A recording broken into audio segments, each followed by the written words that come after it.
ಯೇಸುವೆ ವಂದನೆ, ಆರಾಧನೆ, ಮಹಿಮೆ. ಹಲ್ಲೆಲೂಯಾ. ತಂದೆಯಾದ ದೇವರೇ, ನಿಮ್ಮನ್ನು ಆರಾಧಿಸುತ್ತೇವೆ. ಕರ್ತನೇ, ನಿಮಗೆ ಸ್ತೋತ್ರ. ಕರ್ತನಲ್ಲಿ ಪ್ರಿಯ ಸಹೋದರ ಸಹೋದರಿಯರೇ, ಇಂದಿನ ಆರಾಧನೆಗೆ ನಿಮ್ಮನ್ನು ಸ್ವಾಗತಿಸುತ್ತೇವೆ. ದೇವರ ವಾಕ್ಯವು ಹೇಳುತ್ತದೆ, ನಮಗೆ ಬಲಪ್ರದನಾಗಿರುವ ದೇವರಿಗೆ ಉತ್ಸಾಹ ಧ್ವನಿ ಮಾಡಿರಿ, ಯಾಕೋಬರ ದೇವರಿಗೆ ಜಯಘೋಷ ಮಾಡಿರಿ, ರಾಗವನ್ನು ಎತ್ತಿರಿ, ದಮ್ಮಡಿಯನ್ನು ಬಡಿಯಿರಿ, ಇಂಪಾದ ಕಿನ್ನರಿಯನ್ನು, ಸ್ವರಮಂಡಲವನ್ನು ಬಾರಿಸಿರಿ. ಅಮಾವಾಸ್ಯೆಯಲ್ಲಿಯೂ ನಮ್ಮ ಉತ್ಸವ ದಿನವಾಗಿರುವ ಹುಣ್ಣಿಮೆಯಲ್ಲಿಯೂ ಕೊಂಬನ್ನು ಊದಿರಿ. ಇದು ಇಸ್ರಾಯೇಲರಲ್ಲಿ ಒಂದು ಕಟ್ಟಳೆ, ಇದು ಯಾಕೋಬರ ದೇವರು ವಿಧಿಸಿದ್ದು. ಆತನು ಐಗುಪ್ತ ದೇಶವನ್ನು ಬಾಧಿಸಲಿಕ್ಕೆ ಹೊರಟಾಗ ನೆನಪಿಗಾಗಿ ಯೋಸೇಫರಲ್ಲಿ ಈ ಕಟ್ಟಳೆಯನ್ನು ನೇಮಿಸಿದನು. ಹೌದು, ಇದೇ ದೇವರ ಇಚ್ಛೆಯಾಗಿದೆ. ಅವರ ಮಕ್ಕಳಾದ ನಾವು ಕುಣಿದು ನಲಿದು ಅವರನ್ನು ಆರಾಧಿಸಬೇಕು. ಅವರ ಕೀರ್ತನೆಗಳನ್ನು ಹಾಡಿ ಅವರನ್ನು ಹರಸಿ ಕೊಂಡಾಡಲು ನಮ್ಮನ್ನು ಆರಿಸಿದ್ದಾರೆ. ಹಲ್ಲೆಲೂಯಾ. ಬನ್ನಿರಿ, ಉತ್ಸಾಹ ಧ್ವನಿಗೈಯುತ್ತಾ ಅವರನ್ನು ಆರಾಧಿಸೋಣ, ಅವರ ಪ್ರಸನ್ನತೆಯನ್ನು ಅನುಭವಿಸೋಣ. ಹಲ್ಲೆಲೂಯಾ. ಆಮೆನ್. ನಿಮಗೆ ಆರಾಧನೆ, ಯೇಸುವೇ ಆರಾಧನೆ, ನಿಮಗೆ ಆರಾಧನೆ, ಯೇಸುವೇ ಸ್ತೋತ್ರ, ಸ್ತೋತ್ರ, ಯೇಸುವೇ ಆರಾಧನೆ, ಯೇಸುವೇ ಸ್ತೋತ್ರ, ಯೇಸುವೇ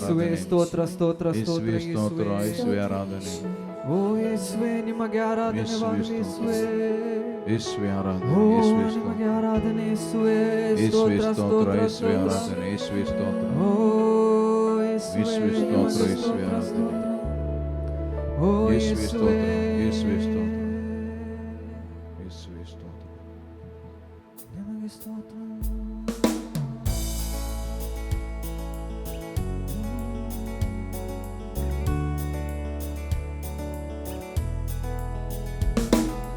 ಆನಂದವೇ, ಓ ಆನಂದವೇ, ಯೇಸುವಿನಲ್ಲಿ ನನಗೆ ಆನಂದವೇ, ಆನಂದವೇ, ಓ ಆನಂದವೇ, ಯೇಸುವಿನಲ್ಲಿ ನನಗೆ ಆನಂದವೇ, ಆನಂದವೇ, ಓ ಆನಂದವೇ, ಯೇಸುವಿನಲ್ಲಿ ನನಗೆ ಆನಂದವೇ, ಓ ಆನಂದವೇ, ಯೇಸುವಿನಲ್ಲಿ ನನಗೆ ಆನಂದವೇ. ಪಾಪ ಪರಿಹಾರಿ ಯೇಸು, ಶಾಪ ಪರಿಹಾರಿ ಯೇಸು, ಸಂತೋಷ ಸಮಾಧಾನ ಆನಂದವೇ. ಪಾಪ ಪರಿಹಾರಿ ಯೇಸು, ಶಾಪ ಪರಿಹಾರಿ ಯೇಸು, ಸಂತೋಷ ಸಮಾಧಾನ ಆನಂದವೇ, ಆನಂದವೇ, ಓ ಆನಂದವೇ, ಯೇಸುವಿನಲ್ಲಿ ನನಗೆ ಆನಂದವೇ, ಆನಂದವೇ, ಓ ಆನಂದವೇ, ಯೇಸುವಿನಲ್ಲಿ ನನಗೆ ಆನಂದವೇ. ಪರಾಕ್ರಮಶಾಲಿ ಯೇಸು, ಕರುಣೆಯ ಸಾಗರ ಯೇಸು, ಯೇಸುವಿನ ಆತ್ಮನಲ್ಲಿ ಆನಂದವೇ.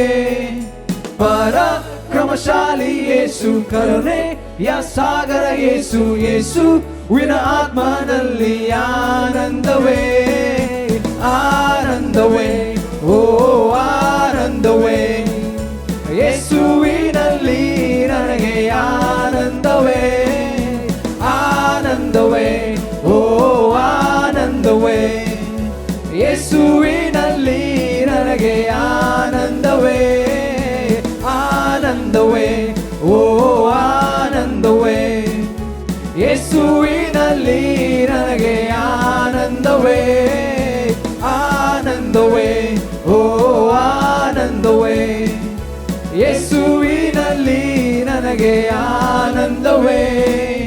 ಪಾಪ ಪರಿಹಾರಿ ಯೇಸು, ಶಾಪ ಪರಿಹಾರಿ ಯೇಸು, ಸಂತೋಷ ಸಮಾಧಾನ ಆನಂದವೇ. ಪಾಪ ಪರಿಹಾರಿ ಯೇಸು, ಶಾಪ ಪರಿಹಾರಿ ಯೇಸು, ಸಂತೋಷ ಸಮಾಧಾನ ಆನಂದವೇ, ಆನಂದವೇ, ಓ ಆನಂದವೇ, ಯೇಸುವಿನಲ್ಲಿ ನನಗೆ ಆನಂದವೇ, ಆನಂದವೇ, ಓ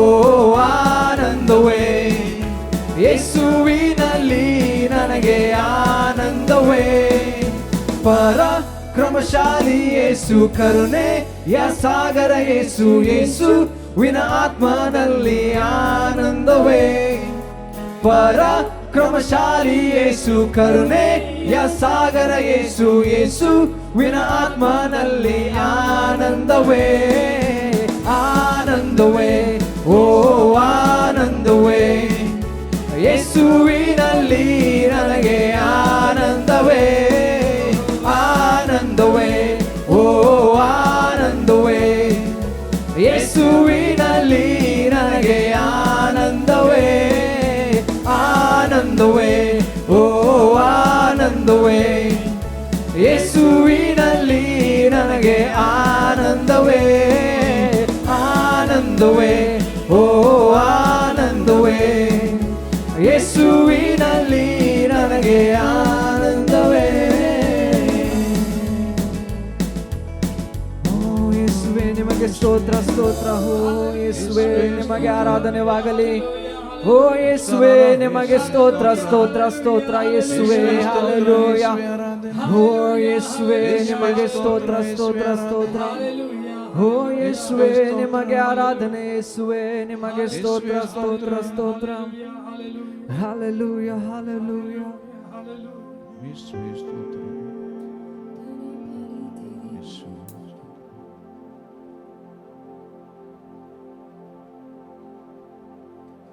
ಯೇಸುವೇ ಸ್ತೋತ್ರ.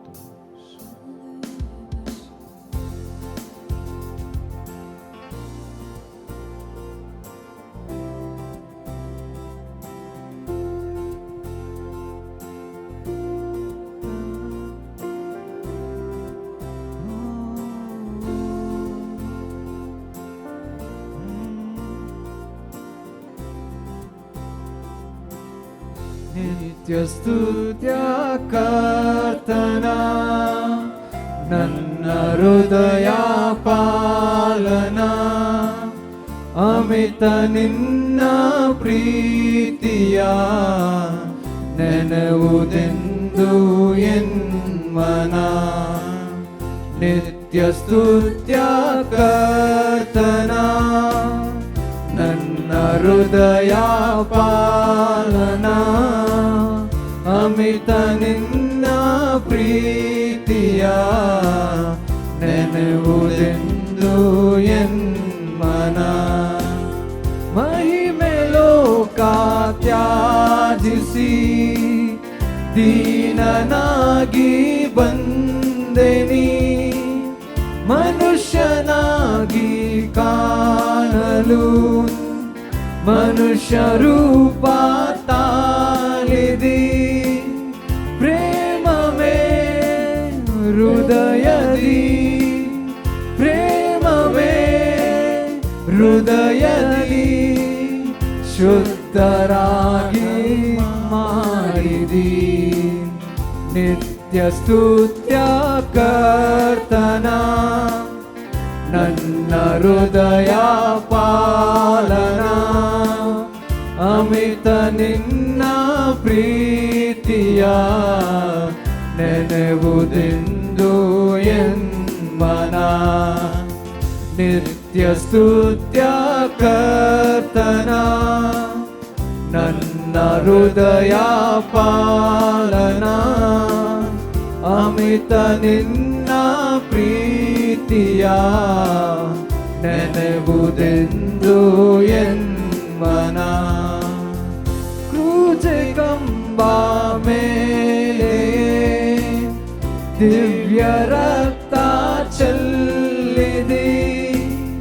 ನನ್ನ ಕ್ರೂರ ಪಾಪಕ್ಕೆ ಕ್ರೂರ ಮರಣ ತಾಳಿದಿ.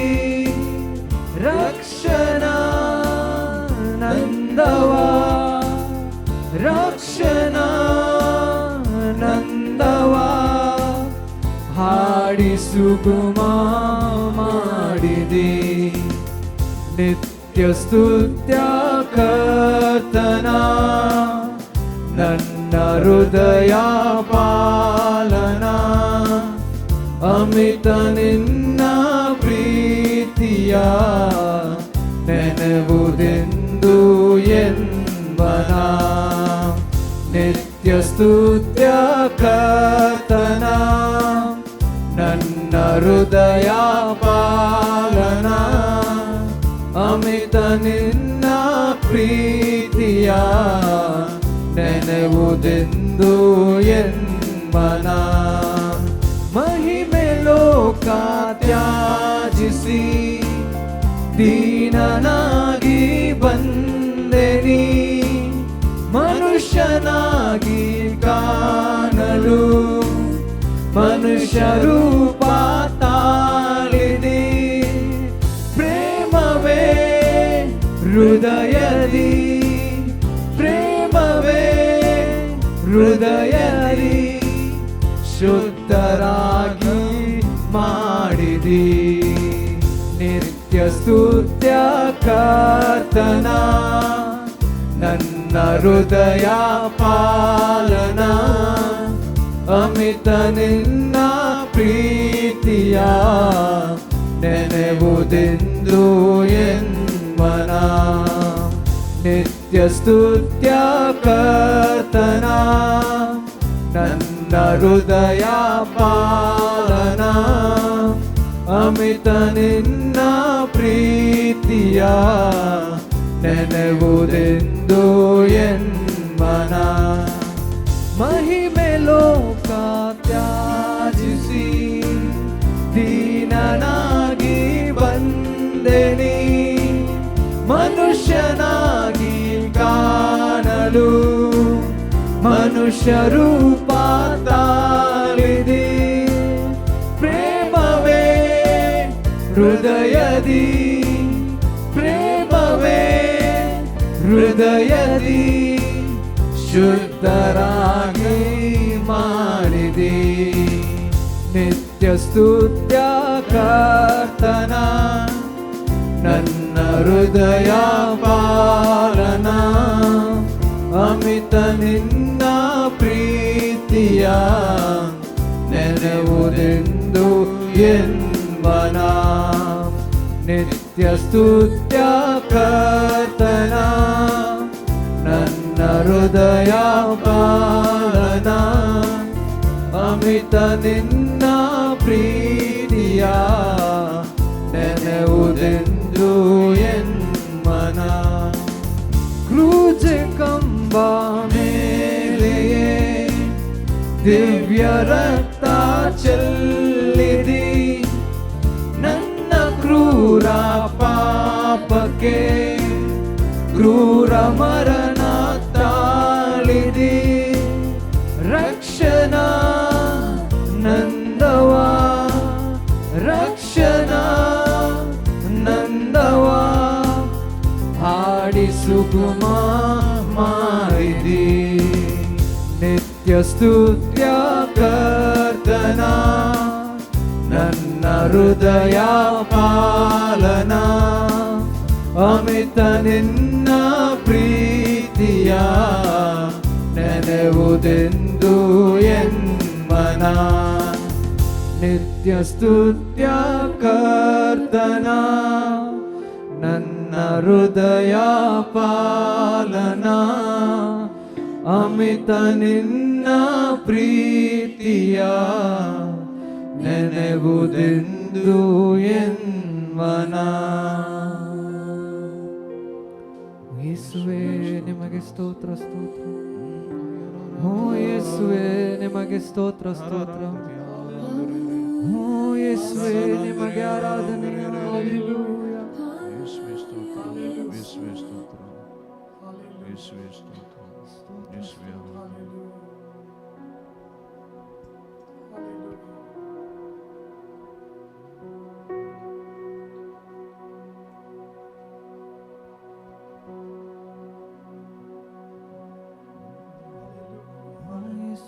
ಯೇಸುವೇ ಸ್ತೋತ್ರ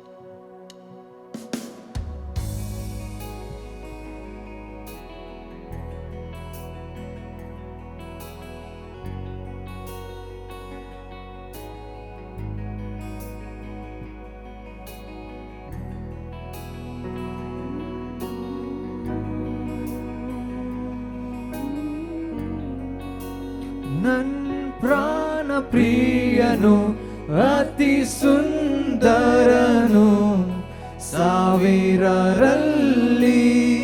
ಸಾವಿರರಲ್ಲಿ ನನ್ ಪ್ರಾಣ ಪ್ರಿಯನು ಅತಿ ಸುಂದರನು ಸಾವಿರರಲ್ಲಿ ಸಾವಿರರಲ್ಲಿ ಯೇಸು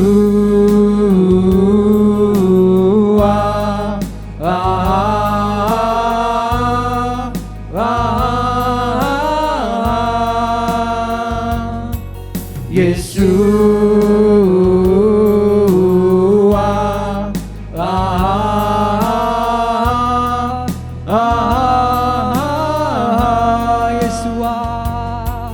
ಯೇಸು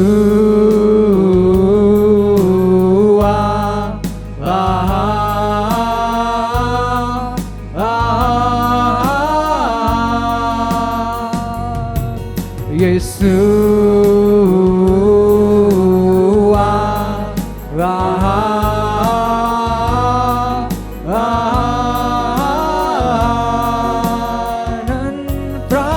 ಪ್ರಿಯನು ಅತಿ ಸುಂದರನು ಸಾವಿರರಲ್ಲಿ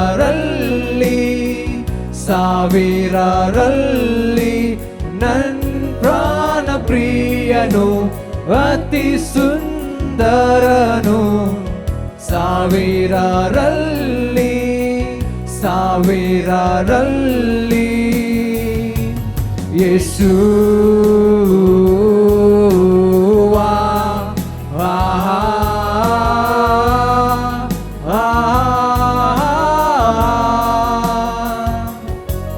ಯೇಸು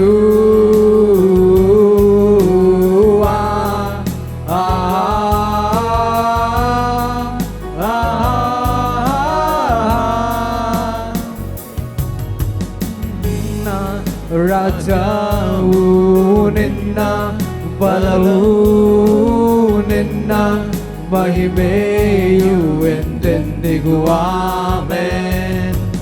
ನಿನ್ನ ರಾಜ್ಯವು ನಿನ್ನ ಬಲವು ನಿನ್ನ ಮಹಿಮೆಯು ಎಂದೆಂದಿಗೂ ಆಮೆನ್.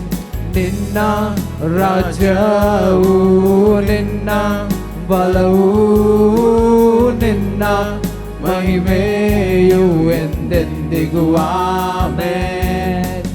ನಿನ್ನ ರಾಜ್ಯವು ನಿನ್ನ ಬಲವು ನಿನ್ನ ಮಹಿಮೆಯು ಎಂದೆಂದಿಗೂ ಆಮೆನ್. ಯೇಸು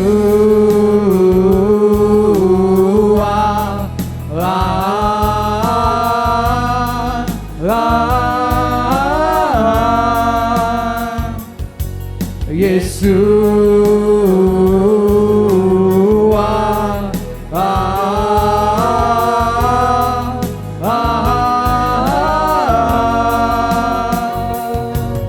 ಯೇಸು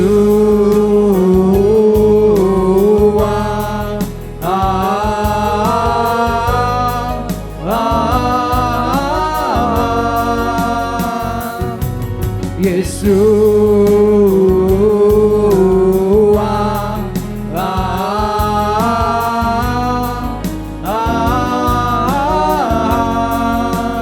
ನನ್ ಪ್ರಾಣ ಪ್ರಿಯನು ಅತಿ ಸುಂದರನು ಸಾವಿರರಲ್ಲಿ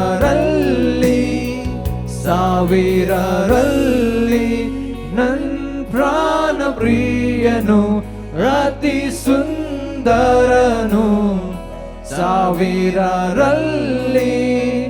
ಸಾವಿರರಲ್ಲಿ ನನ್ ಪ್ರಾಣ ಪ್ರಿಯನು ಅತಿ ಸುಂದರನು ಸಾವಿರರಲ್ಲಿ ಸಾವಿರರಲ್ಲಿ ನನ್ ಪ್ರಾಣ ಪ್ರಿಯನು ಅತಿ ಸುಂದರನು ಸಾವಿರರಲ್ಲಿ ಸಾವಿರರಲ್ಲಿ ಯೇಸು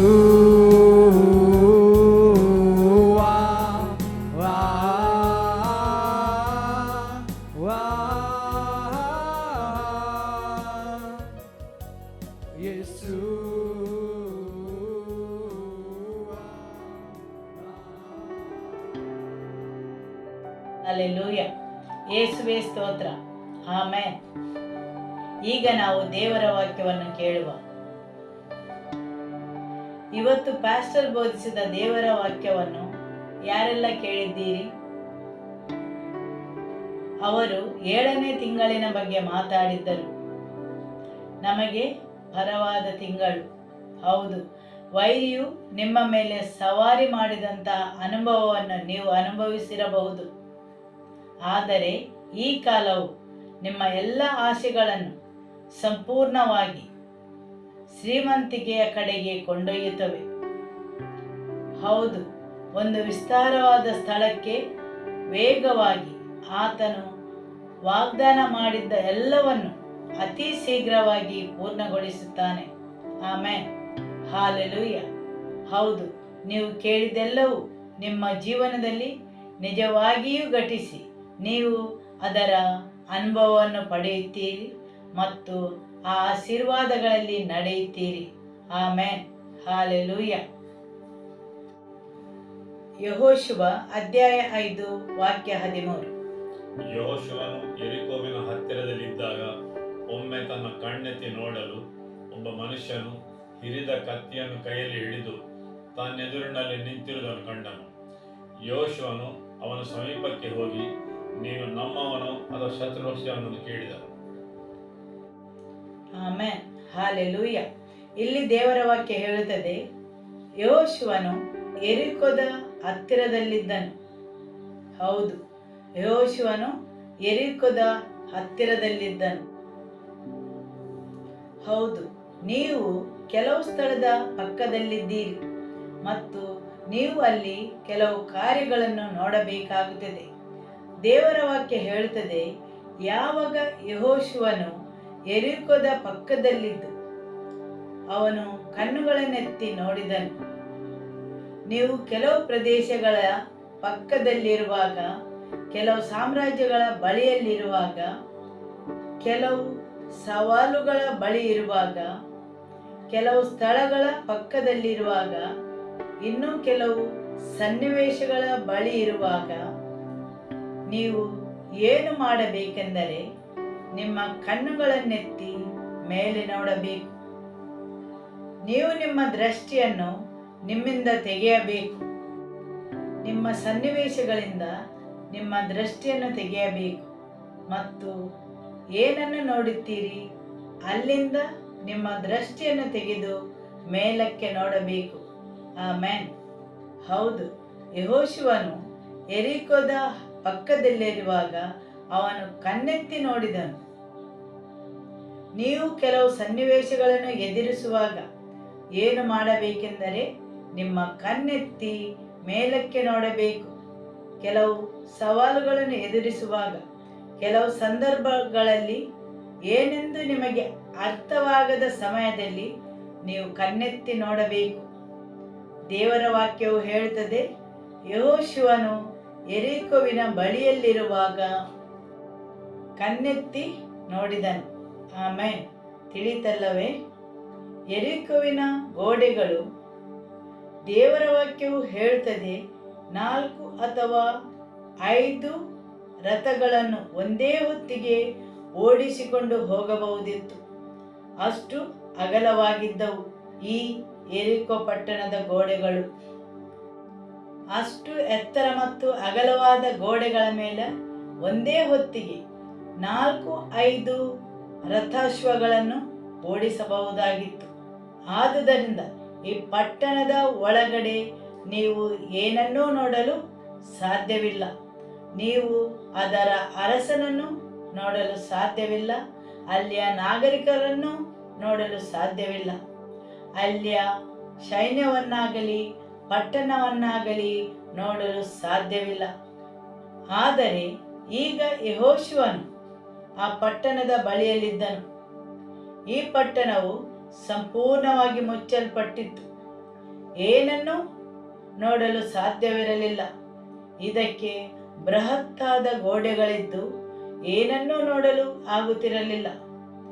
ಏನನ್ನೂ ಒಳಗೆ ನೋಡಲು ಸಾಧ್ಯವಿರಲಿಲ್ಲ.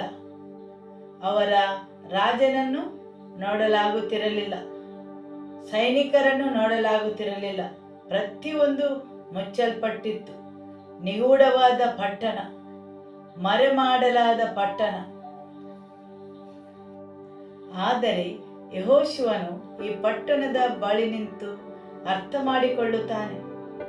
ಬೇರೆಲ್ಲ ರಾಜ್ಯಗಳನ್ನು ಯುದ್ಧ ಮಾಡಿ ಜಯಿಸಿದಂತೆ ಈ ಪಟ್ಟಣವನ್ನು ಜಯಿಸಲು ಸಾಧ್ಯವಿಲ್ಲವೆಂದು. ಯಾಕೆಂದರೆ ಇದು ನಿಗೂಢವಾದ ಪಟ್ಟಣವಾಗಿದೆ. ಹೌದು, ಅವನು ತುಂಬ ಯುದ್ಧಗಳನ್ನು ಮಾಡಿದ್ದಾನೆ. ಅನೇಕ ರಾಜ್ಯಗಳನ್ನು ಗೆದ್ದಿದ್ದಾನೆ. ಆದರೆ ಈಗ ಯೆರಿಕೋ ಎಂದು ಕರೆಯಲ್ಪಡುವ ಈ ಪಟ್ಟಣದ ಬಳಿ ಬಂದು ಕಣ್ಣೆತ್ತಿ ಮೇಲೆ ನೋಡಿದನು ಮತ್ತು ಅವನು ಅರಿತುಕೊಂಡ, ಅವನಷ್ಟಕ್ಕೆ ಈ ಪಟ್ಟಣವನ್ನು ಜಯಿಸಲು ಅವನಿಂದ ಸಾಧ್ಯವಿಲ್ಲವೆಂದು. ಅವನ ಕತ್ತಿಯಿಂದಲ್ಲ, ಅವನ ಈಟಿಗಳಿಂದಲ್ಲ, ಅವನ ಸೈನಿಕರಿಂದಲ್ಲ, ಈ ಪಟ್ಟಣಕ್ಕೆ ಪ್ರವೇಶಿಸಲು ಯಾವುದೇ ದಾರಿಯಿಲ್ಲ. ಮಾತ್ರವಲ್ಲ, ಅವನಿಂದ ಅದು ಜಯಿಸಲು ಅಸಾಧ್ಯ. ಈ ಪಟ್ಟಣದಲ್ಲಿ ಕಾಣುವಂಥದ್ದೇನು ಕಾಣುವುದಿಲ್ಲ, ಸರಿಯಲ್ಲವೇ? ಕೆಲವು ಕ್ಷೇತ್ರಗಳು, ಕೆಲವು ಆಯಾಮಗಳು, ಕೆಲವು ಸಂದರ್ಭಗಳು ಬಳಿ ಬರುವಾಗ ನಿಮಗೆ ತಿಳಿಯುತ್ತದೆ, ಇವುಗಳು ನಿಮ್ಮ ಅಳತೆಗೆ ಮೀರಿದವೆಂದು. ಆವಾಗ ನೀವು ಕಣ್ಣೆತ್ತಿ ಮೇಲಕ್ಕೆ ನೋಡಬೇಕು. ಆಮೇನ್. ಅದೇ ರೀತಿ ಹೇಗೆ ಅವರಿಗೆ ಯೋರ್ದನ್ ನದಿಯು ದಾಟಲು ಅಸಾಧ್ಯವಾಗಿತ್ತು. ಯಾಕೆಂದರೆ ದೇವರು ದಾಟಲು ಹೇಳುವಾಗ ಅದು ಎಲ್ಲೆ ಮೀರಿ ಉಕ್ಕಿ ಹರಿಯುತ್ತಿತ್ತು. ಹೌದು, ಯೋರ್ದನ್ ನದಿಯನ್ನು ದೇವರು ದಾಟಲು ಹೇಳುವಾಗ ಅದು ಎಲ್ಲೆ ಮೀರಿ ಉಕ್ಕಿ ಹರಿಯುತ್ತಿತ್ತು. ಆಮೇನ್. ಮತ್ತು ಅವರು ತಿಳಿದಿದ್ದರು, ಅದರ ಬಳಿಯಲ್ಲೇ ಇದ್ದರು. ಅದರಿಂದಾಗಿ ದಾಟಿ ಹೋಗಲು ಅಸಾಧ್ಯವೆಂದು ಅವರು ತಿಳಿದರು. ಮತ್ತು ಯೆಹೋಶುವನು ಅರಿತುಕೊಂಡ, ಅವನಷ್ಟಕ್ಕೆ ದಾಟಲು ಅಸಾಧ್ಯವೆಂದು. ಇಲ್ಲಿ ನಿಮ್ಮಲ್ಲಿ ಯಾರೆಲ್ಲ ಇಂತಹ ಸನ್ನಿವೇಶವನ್ನು ಅನುಭವಿಸಿದ್ದೀರಿ? ನಿಮ್ಮಿಂದಾಗಿ ಮಾಡಲು ಅಸಾಧ್ಯವೆಂದು. ಹೌದು, ನೀವು ಇಂಥ ಕೆಲವು ಸಂದರ್ಭಗಳನ್ನು ಎದುರಿಸುತ್ತೀರಿ ಮತ್ತು ಆ ಸಂದರ್ಭಗಳಲ್ಲಿ ನೀವು ಕಣ್ಣೆತ್ತಿ ಮೇಲೆ ನೋಡಬೇಕು. ನಿಮ್ಮ ಬಲವನ್ನು ಮೀರಿ ನೀವು ಏನು ಮಾಡಬಹುದೆಂದು ನೋಡಿ, ನಿಮ್ಮ ಸಾಮರ್ಥ್ಯವನ್ನು ಮೀರಿದಾಗ ನೀವು ಕಣ್ಣೆತ್ತಿ ಮೇಲೆ ನೋಡುತ್ತೀರಿ. ಆಮೇನ್. ಸರಿಯಲ್ಲವೇ? ಯಾವಾಗ ನೀವು ಕಣ್ಣೆತ್ತಿ ಮೇಲೆ ನೋಡುತ್ತೀರಿ, ನಿಮಗೇನೋ ಹೊಸ ಅನುಭವ ಆಗುತ್ತದೆ. ದೇವರ ವಾಕ್ಯ ಹೇಳುತ್ತದೆ, ಯೆಹೋಶುವನು ಕಣ್ಣೆತ್ತಿ ಮೇಲೆ ನೋಡಿದಾಗ ಅವನಿಗೆ ಏನೋ ಕಂಡಿತು. ಹೌದು, ಅವನು ಒಬ್ಬ ಮನುಷ್ಯನನ್ನು ಹಿರಿದ ಕತ್ತಿಯನ್ನು ಕೈಯಲ್ಲಿ ಹಿಡಿದು ತನ್ನೆದುರಲ್ಲಿ ನಿಂತಿರುವುದನ್ನು ಕಂಡನು. ನೀವು ಕಣ್ಣೆತ್ತಿ ಮೇಲೆ ನೋಡಲು ಆರಂಭಿಸಿದಾಗ ದೇವರು ನಿಮಗೆ ಏನನ್ನಾದರೂ ತೋರಿಸುತ್ತಾರೆ. ಯೆಹೋಶುವನು ಕಣ್ಣೆತ್ತಿ ನೋಡಲು ಅವನು ಒಬ್ಬ ಮನುಷ್ಯನನ್ನು ಹಿರಿದ ಕತ್ತಿಯನ್ನು ಕೈಯಲ್ಲಿ ಹಿಡಿದು ತನ್ನೆದುರಿನಲ್ಲಿ ನಿಂತಿರುವುದನ್ನು ಕಂಡನು. ಅವನೊಬ್ಬ ಮನುಷ್ಯನಾಗಿರಲಿಲ್ಲ, ಅವನದು ದೈಹಿಕ ರೂಪವಾಗಿರಲಿಲ್ಲ. ನಾವು ಮುಂದುವರಿಸಿ ಓದುವಾಗ ನೋಡುತ್ತೇವೆ, ನಾನು ಅಂಥವನಲ್ಲ, ಯೆಹೋವನ ಸೇನಾಧಿಪತಿ ಎಂದು ಹೇಳುತ್ತಾನೆ. ಅವನು ದೈಹಿಕ ಮನುಷ್ಯನಲ್ಲ, ಅವನೊಬ್ಬ ಆತ್ಮಿಕ ರೂಪನಾಗಿದ್ದ. ಹೌದು, ನೀವು ಕಣ್ಣೆತ್ತಿ ನೋಡಲು ಪ್ರಾರಂಭಿಸಿದಾಗ ನಿಮ್ಮ ದೃಷ್ಟಿಯು ತೆರೆದು ನೀವು ಕೆಲವು ವಿಷಯಗಳನ್ನು ನೋಡುತ್ತೀರಿ. Hallelujah, amen. ದೇವರ ವಾಕ್ಯ ಹೇಳುತ್ತದೆ, ಯೆಹೋಶುವನು ಕಣ್ಣೆತ್ತಿ ನೋಡಿದ, ಆಗ ಅವನು ಒಬ್ಬ ಮನುಷ್ಯನನ್ನು ಹಿರಿದ ಕತ್ತಿಯನ್ನು ಕೈಯಲ್ಲಿ ಹಿಡಿದ ತನ್ನೆದುರಿನಲ್ಲಿ ನಿಂತಿರುವುದನ್ನು ಕಂಡನು. ಮುಂದುವರಿಸಿ ಓದುವ. ಯೋಶುವನು ಅವನ ಸಮೀಪಕ್ಕೆ ಹೋಗಿ, ನೀನು ನಮ್ಮವನೋ ಅಥವಾ ಶತ್ರುಪಕ್ಷದವನೆಂದು ಕೇಳಲು, ನೀವು ಅಂಥದನ್ನು ಕಂಡಾಗ ಸಾಮಾನ್ಯವಾದ ಈ ಪ್ರಶ್ನೆಯು ಹೇಳುತ್ತದೆ, ನೀನು ನಮ್ಮವನೋ ಅಥವಾ ಶತ್ರುಪಕ್ಷದವನೋ? ಆತನು ಏನು ಹೇಳುತ್ತಾನೆ? ಆ ಮನುಷ್ಯನು, ನಾನು ಅಂಥವನಲ್ಲ, ಯೆಹೋವನ ಸೇನಾಧಿಪತಿ, ಈಗಲೇ ಬಂದಿದ್ದೇನೆ ಎಂದು ಉತ್ತರಿಸಿದನು. ಆಗ ಯೋಶುವನು ಅವನಿಗೆ ಸಾಷ್ಟಾಂಗ ನಮಸ್ಕಾರ ಮಾಡಿ, ಒಡೆಯ, ನಿಮ್ಮ ದಾಸನಾದ ನನಗೆ ಏನು ಆಜ್ಞಾಪಿಸಬೇಕೆಂದಿದ್ದೀರಿ ಅನ್ನಲು, ಆಗ ಆತನು ಹೇಳುತ್ತಾನೆ, ನಾನು ಅಂಥವನಲ್ಲ, ನಿನ್ನ ಪರವಾಗಿಯೂ ಅಲ್ಲ, ನಿನ್ನ ವಿರುದ್ಧವಾಗಿಯೂ ಅಲ್ಲ. ಅನೇಕ ಸಲ ನಾವು ದೇವರನ್ನು ಕಣ್ಣೆತ್ತಿ ನೋಡುತ್ತೇವೆ, ನಮ್ಮ ಹಿಂದುಗಡೆ ಎಳೆದುಕೊಂಡು ಬರಲು. ನಮಗೆ ನಮ್ಮದೇ ಆದ ಯೋಜನೆಗಳು, ಕಾರ್ಯಕ್ರಮಗಳು, ಕಲ್ಪನೆಗಳು ಮತ್ತು ನಮ್ಮ ಕೆಲಸ ಕಾರ್ಯಗಳು ಹೀಗೆಯೇ ಆಗಬೇಕೆಂದು ನಾವು ದೇವರನ್ನು ಕಣ್ಣೆತ್ತಿ ನೋಡುವುದು, ಆತನು ನಮ್ಮನ್ನು ಹಿಂಬಾಲಿಸಬೇಕೆಂದು. ಸರಿಯಲ್ಲವೇ? ಯಾರೆಲ್ಲ ಇನ್ನೂ ಇದನ್ನೇ ಮಾಡುತ್ತಾ ಇದ್ದೀರಿ? ನಾವು ದೇವರನ್ನು ಕಣ್ಣೆತ್ತಿ ನೋಡುತ್ತೇವೆ, ಯಾಕೆಂದರೆ ಅವರು ನಮ್ಮನ್ನು ಹಿಂಬಾಲಿಸಬೇಕೆಂದು. ನಾವು ಮಾಡಿದ ಯೋಜನೆಗೆ ಅನುಸಾರವಾಗಿ ನಮ್ಮ ಕಲ್ಪನೆಗಳಂತೆ ನಡೆಯಲು. ಇಲ್ಲಿ ಯೆಹೋಶುವನು ಬಂದು ಕೇಳುತ್ತಾನೆ, ನೀನು ನನ್ನ ಪರವಾಗಿದ್ದೀಯಾ? ಅಂದರೆ ನನ್ನ ಪ್ರಯಾಣದಲ್ಲಿ ನನ್ನೊಂದಿಗೆ ಇದ್ದೀಯಾ? ಹೌದು, ಅನೇಕ ಸಲ ನಾವು ಕಣ್ಣೆತ್ತಿ ನೋಡುವುದು ಆತನು ನಮ್ಮೊಂದಿಗೆ ಬರಬೇಕೆಂದು. ಆಮೆನ್. ಆತನು ನಮಗೆ ದೊರಕಬೇಕು ಮತ್ತು ನಾವು ಏನು ಮಾಡಬೇಕೆಂದುಕೊಳ್ಳುತ್ತೇವೆಯೋ ಅದನ್ನು ಆತನು ಮಾಡಲು. ಹೌದಲ್ಲವೇ? ಆದರೆ ಇಲ್ಲಿ ದೇವರು ಹೇಳುತ್ತಾರೆ, ನಾನಿಲ್ಲಿ ಬಂದದ್ದು ನನ್ನ ಕಾರ್ಯಗಳೊಂದಿಗೆ, ನನ್ನ ಯೋಜನೆಗೆ. ಆಮೆನ್. ನೀನು ನನ್ನನ್ನು ಹಿಂಬಾಲಿಸು. ನಿಮಗೆ ಅರ್ಥವಾಗುತ್ತದಲ್ಲವೇ? ಈ ಭೂಮಿಯಲ್ಲಿ ದೇವರಿಗೆ ಅವರದೇ ಆದ ಕಾರ್ಯಕ್ರಮಗಳಿವೆ. ಆಮೆನ್. ನನ್ನನ್ನು ಮತ್ತು ನಿಮ್ಮನ್ನು ಈ ಕಾರ್ಯಗಳನ್ನು ಹಿಂಬಾಲಿಸಲು ಕರೆದಿದ್ದಾರೆ. ಅನೇಕ ಸಲ ನಾವು ನಮ್ಮ ಯೋಜನೆಗೆ, ಕಲ್ಪನೆಗೆ, ಕಾರ್ಯಗಳಿಗೆ ಅವರನ್ನು ಹಿಂಬಾಲಿಸಲು ಆಹ್ವಾನಿಸುತ್ತೇವೆ. ಯೆಹೋಶುವನಂತೆ ಅವನು ಕೇಳುತ್ತಾನೆ, ನೀನು ನನ್ನ ಪಕ್ಷದವನೋ, ನನ್ನ ಪರವಾಗಿದ್ದೀಯಾ? ಆತನು ಹೇಳುತ್ತಾನೆ, ನಾನು ಅಂಥವನಲ್ಲ, ನಾನು ಯೆಹೋವನ ಸೇನಾಧಿಪತಿಯಾಗಿ ಬಂದಿದ್ದೇನೆ. ನಿನ್ನ ಯೋಜನೆಗೆ ನನ್ನನ್ನು ನಿರ್ಬಂಧಿಸಬೇಡ ಅಥವಾ ಒಳಪಡಿಸಬೇಡ. ಸರಿಯಲ್ಲವೇ? ನಾನು ಯೆಹೋವನ ಸೇನಾಧಿಪತಿಯಾಗಿ ಬಂದಿದ್ದೇನೆ. ಆದುದರಿಂದ ನಿನ್ನ ಯೋಜನೆಗೆ ನನ್ನನ್ನು ನಿರ್ಬಂಧಿಸಬೇಡ ಅಥವಾ ಒಳಪಡಿಸಬೇಡ. ನಿನ್ನ ಕಲ್ಪನೆಯಂತೆ, ನಿನ್ನ ಯೋಜನೆಗಳಂತೆ ಅಥವಾ ನಿನ್ನದೇ ದಾರಿಯಲ್ಲಿ ಕೆಲಸಗಳನ್ನು ಮಾಡುವಂತೆ ನನಗೆ ನನ್ನದೇ ಮಾರ್ಗಗಳಿವೆ, ನನ್ನದೇ ಯೋಜನೆಗಳಿವೆ. ಆಮೆನ್. ನನ್ನನ್ನು ಬೇರೆ ಯಾವುದಕ್ಕೂ ಒಳಪಡಿಸಬೇಡ. ನಾನು ದೇವರ ಸೇನಾಧಿಪತಿಯಾಗಿದ್ದೇನೆ. ಆಮೆನ್.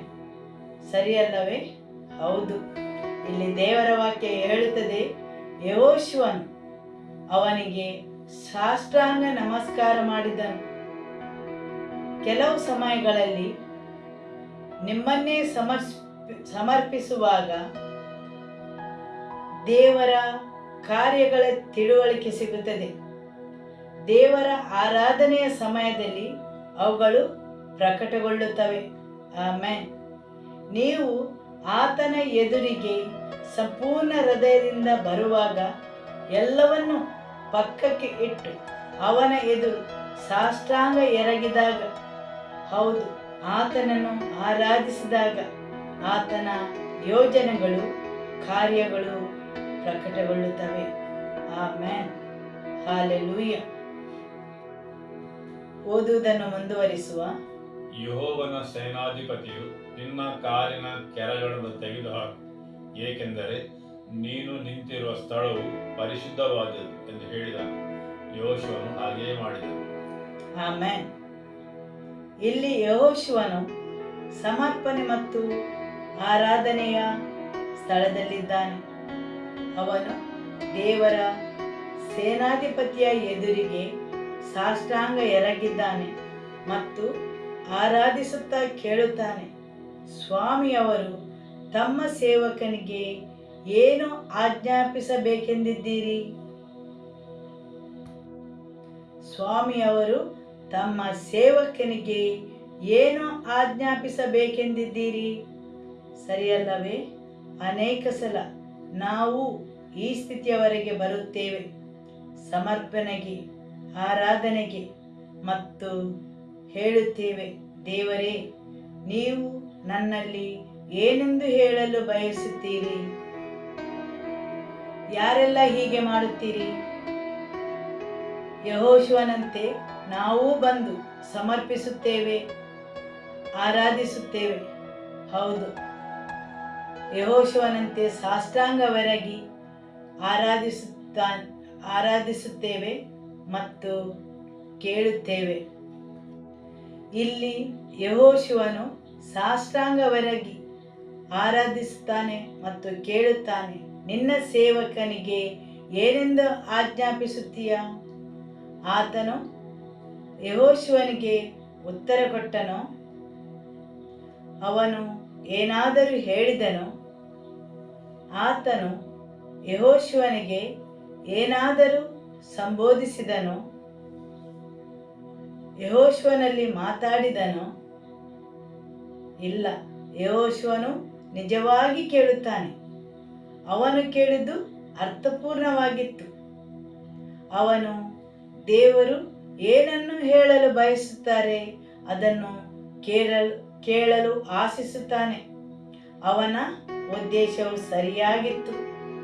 ಅವನು ಸಮರ್ಪಣೆಯ ಮತ್ತು ಆರಾಧನೆಯ ಸ್ಥಿತಿಯಲ್ಲಿದ್ದಾನೆ ಮತ್ತು ಕೇಳುತ್ತಾನೆ, ದೇವರೇ, ನಿನ್ನ ಸೇವಕನಿಗೆ ಏನನ್ನು ಹೇಳಲು ಬಯಸುತ್ತೀ? ಆದರೂ ಆತನು ಉತ್ತರ ಕೊಡಲಿಲ್ಲ. ಇಲ್ಲ, ಆತನು ಉತ್ತರ ಕೊಡಲಿಲ್ಲ. ಅದರ ಬದಲಿಗೆ ಅವನು ಯೆಹೋಶುವನಿಗೆ ಹೇಳುತ್ತಾನೆ, ನಿನ್ನ ಪಾದರಕ್ಷೆಗಳನ್ನು ತೆಗೆದಿಡು. ಸರಿಯಲ್ಲವೇ? ಯೆಹೋಶುವನ ಪ್ರಶ್ನೆಗೆ ಉತ್ತರಿಸುವ ಬದಲು ಅವನ ಹತ್ತಿರ ಮಾತಾಡಿ ಆತನ ಹೃದಯವನ್ನು ಯೆಹೋಶುವನಿಗೆ ಪ್ರಕಟಿಸುವ ಬದಲು ಆತನು ಅವನಿಗೆ ಆಜ್ಞಾಪಿಸುತ್ತಾನೆ, ನಿನ್ನ ಕಾಲಿನಿಂದ ಪಾದರಕ್ಷೆಗಳನ್ನು ತೆಗೆದಿಡು.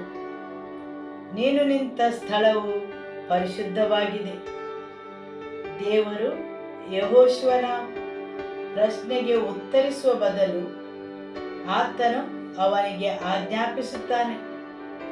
ಯೆಹೋಶುವನ ಪಾದರಕ್ಷೆಗಳ ಅನುಭವವೇನು? ಅಥವಾ ಅವು ಏನನ್ನು ಸಂಕೇತಿಸುತ್ತವೆ? ದೇವರ ವಾಕ್ಯವು ಹೇಳುತ್ತದೆ, ಅದೇ ಪಾದರಕ್ಷೆಗಳು ಅವರ ಎಲ್ಲ ಪ್ರಯಾಣದಲ್ಲಿ ಇದ್ದವು, ಅವುಗಳು ಸವೆದು ಹೋಗಲಿಲ್ಲ. ನೀವು ಕೇಳಿದ್ದೀರಿ, ಅವರ ಬಟ್ಟೆಗಳು ಹರಿಯಲಿಲ್ಲ, ಅವರ ಪಾದರಕ್ಷೆಗಳು ಸವೆದು ಹೋಗಲಿಲ್ಲ. ಯೆಹೋಶುವನು ಅದೇ ಪಾದರಕ್ಷೆಗಳನ್ನು ಹಾಕಿಕೊಂಡಿದ್ದನು. ಆಮೆನ್. ಸರಿಯಲ್ಲವೇ? ಹೌದು. ಈ ಕಾಲಿನ ಪಾದರಕ್ಷೆಗಳು ಐಗುಪ್ತ ದೇಶವನ್ನು ನೋಡಿವೆ. ಅದೇ ಪಾದರಕ್ಷೆಗಳಿಂದ ಅವನು ಐಗುಪ್ತ ದೇಶದಿಂದ ಹೊರಗೆ ಬಂದಿದ್ದಾನೆ. ಈ ಪಾದರಕ್ಷೆಗಳು ಐಗುಪ್ತ ದೇಶದ ದಬ್ಬಾಳಿಕೆಯನ್ನು ನೋಡಿವೆ, ಐಗುಪ್ತ ದೇಶದ ಗುಲಾಮತನವನ್ನು ನೋಡಿವೆ. ಈ ಪಾದರಕ್ಷೆಗಳು ಐಗುಪ್ತ ದೇಶದ ಬಂಧನವನ್ನು ನೋಡಿವೆ. ಸರಿಯಲ್ಲವೇ? ದೇವರ ವಾಕ್ಯ ಹೇಳುತ್ತದೆ, ಯೆಹೋಶುವನು ಧರಿಸಿದ ಪಾದರಕ್ಷೆಗಳು ಸವೆದು ಹೋಗಲಿಲ್ಲ. ಅದೇ ಪಾದರಕ್ಷೆಗಳಿಂದ ಅವನು ಹೊರಗೆ ಬಂದಿದ್ದಾನೆ ಮತ್ತು ಈ ಪಾದರಕ್ಷೆಗಳು ಐಗುಪ್ತ ದೇಶವನ್ನು ನೋಡಿವೆ. ಅಲ್ಲಿಯ ಯುದ್ಧಗಳನ್ನು, ದಬ್ಬಾಳಿಕೆಯನ್ನು, ಗುಲಾಮತನವನ್ನು ನೋಡಿವೆ. ಸರಿಯಲ್ಲವೇ? ಆಮೇನ್. ಹೌದು, ಈ ಪಾದರಕ್ಷೆಗಳು ಅವರ ಕಷ್ಟಕರವಾದ ಜೀವನವನ್ನು ನೋಡಿವೆ, ಕೊರತೆಗಳನ್ನು ನೋಡಿವೆ. ಭೂತಕಾಲದ ತುಂಬಾ ಕಷ್ಟಕರವಾದ ದಿನಗಳನ್ನು ಅನುಭವಿಸಿ ಅದರ ಮುಖಾಂತರ ದಾಟಿ ಬಂದಿವೆ. ಆದುದರಿಂದ ಯೆಹೋಶುವನ ಕಾಲಿನ ಪಾದರಕ್ಷೆಗಳು ಐಗುಪ್ತ ದೇಶವನ್ನು ನೋಡಿವೆ, ಐಗುಪ್ತ ದೇಶವನ್ನು ಸುತ್ತಾಡಿವೆ.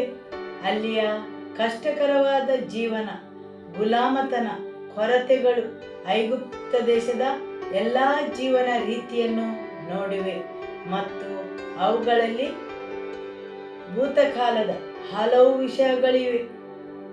ಕಳೆದು ಹೋದ ಅಥವಾ ಹಳೆಯ ದಿನಗಳ ಕಷ್ಟಗಳು, ನೋವುಗಳು, ಹೋರಾಟಗಳು, ಕೊರತೆಗಳು. ದೇವರ ವಾಕ್ಯ ಮುಂದುವರಿಸಿ ಹೇಳುತ್ತದೆ, ಆ ಪಾದರಕ್ಷೆಗಳು ಆ ಮರುಭೂಮಿಯನ್ನು ಹಾದು ಬಂದಿವೆ. ಅದಕ್ಕಿಂತ ಮೊದಲು ದೇವರ ಪ್ರಬಲವಾದ ಕಾರ್ಯಗಳನ್ನು, ಅನೇಕ ರೋಗ ರುಜಿನಗಳ ಮೂಲಕ ದೇವರು ಐಗುಪ್ತ ದೇಶವನ್ನು ಭೇಟಿ ಮಾಡಿದ್ದನ್ನು ಅದು ನೋಡಿವೆ. ಅಲ್ಲಿ ದೇವರ ಪ್ರಬಲವಾದ ಕಾರ್ಯಗಳನ್ನು ನೋಡಿವೆ.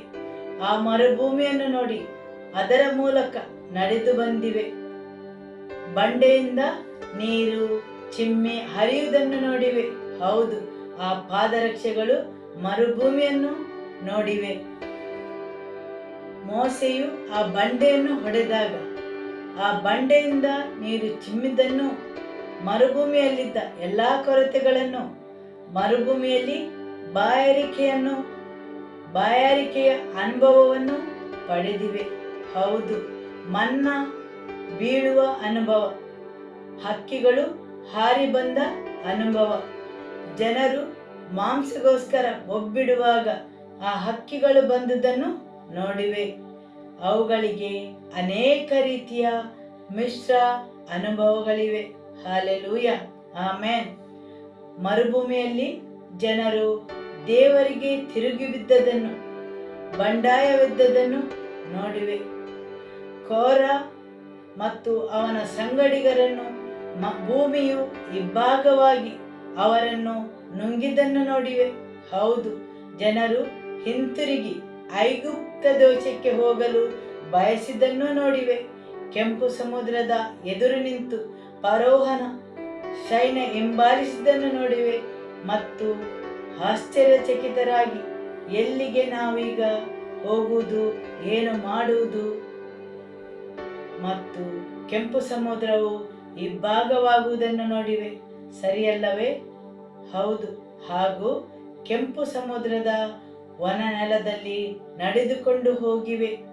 ಈ ಪಾದರಕ್ಷೆಗಳು ಬಹಳಷ್ಟು ಅನುಭವಗಳನ್ನು ಹೊಂದಿವೆ, ಬಹಳಷ್ಟು ವಿಷಯಗಳ ಮೂಲಕ ಹಾದು ಬಂದಿವೆ, ಬಹಳಷ್ಟು ಸಂಗತಿಗಳನ್ನು ನೋಡಿವೆ. ಆಮೇನ್. ಸರಿಯಲ್ಲವೇ? ಹೌದು. ಮತ್ತು ಐಗುಪ್ತ ದೇಶದ ಸೈನ್ಯವು ಮುಳುಗಿ ಸಾಯುವುದನ್ನು ನೋಡಿವೆ. ಅನೇಕ ಯುದ್ಧಗಳನ್ನು ನೋಡಿವೆ. ಅನೇಕ ರಾಜರುಗಳ ಬಂಧನವನ್ನು ನೋಡಿವೆ. ಅನೇಕ ಸಾಮ್ರಾಜ್ಯಗಳು ನಾಶ ಹೊಂದುವುದನ್ನು ನೋಡಿವೆ. ಹಾಲೆಲೂಯ.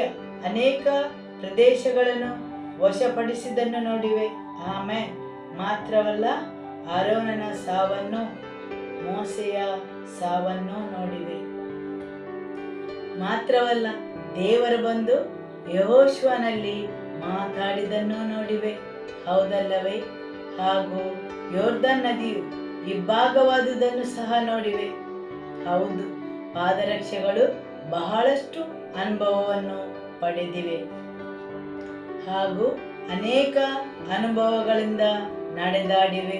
ಹೌದು, ಅನೇಕ ಲೌಕಿಕ ಅನುಭವಗಳು, ದೇವರ ತೀರ್ಪನ್ನು, ದೇವರ ಪ್ರಬಲವಾದ ಕೈಯನ್ನು, ಅನೇಕ ಜಯಗಳನ್ನು, ಅನೇಕ ಯುದ್ಧಗಳನ್ನು, ಹೋರಾಟಗಳನ್ನು, ರಾಜರನ್ನು ಸೆರೆ ಹಿಡಿದುದನ್ನು, ದೇವರ ಅಲೌಕಿಕ ಒದಗಿಸುವಿಕೆ, ಬಹಳಷ್ಟು ವಿಷಯಗಳು, ಅವರ ಆಸೆಗಳು ನೆರವೇರಿದ್ದನ್ನು, ದೇವರಿಗೆ ತಿರುಗಿ ಬೀಳುವುದನ್ನು, ದೇವರು ಮಾಡಿದ ಅದ್ಭುತ ಕಾರ್ಯಗಳನ್ನು, ಕೆಂಪು ಸಮುದ್ರ ಇಬ್ಬಾಗವಾಗುವುದನ್ನು, ಹೌದು, ಬಹಳಷ್ಟು ಸಂಗತಿಗಳು ಈ ಪಾದರಕ್ಷೆಗಳು ನೋಡಿವೆ.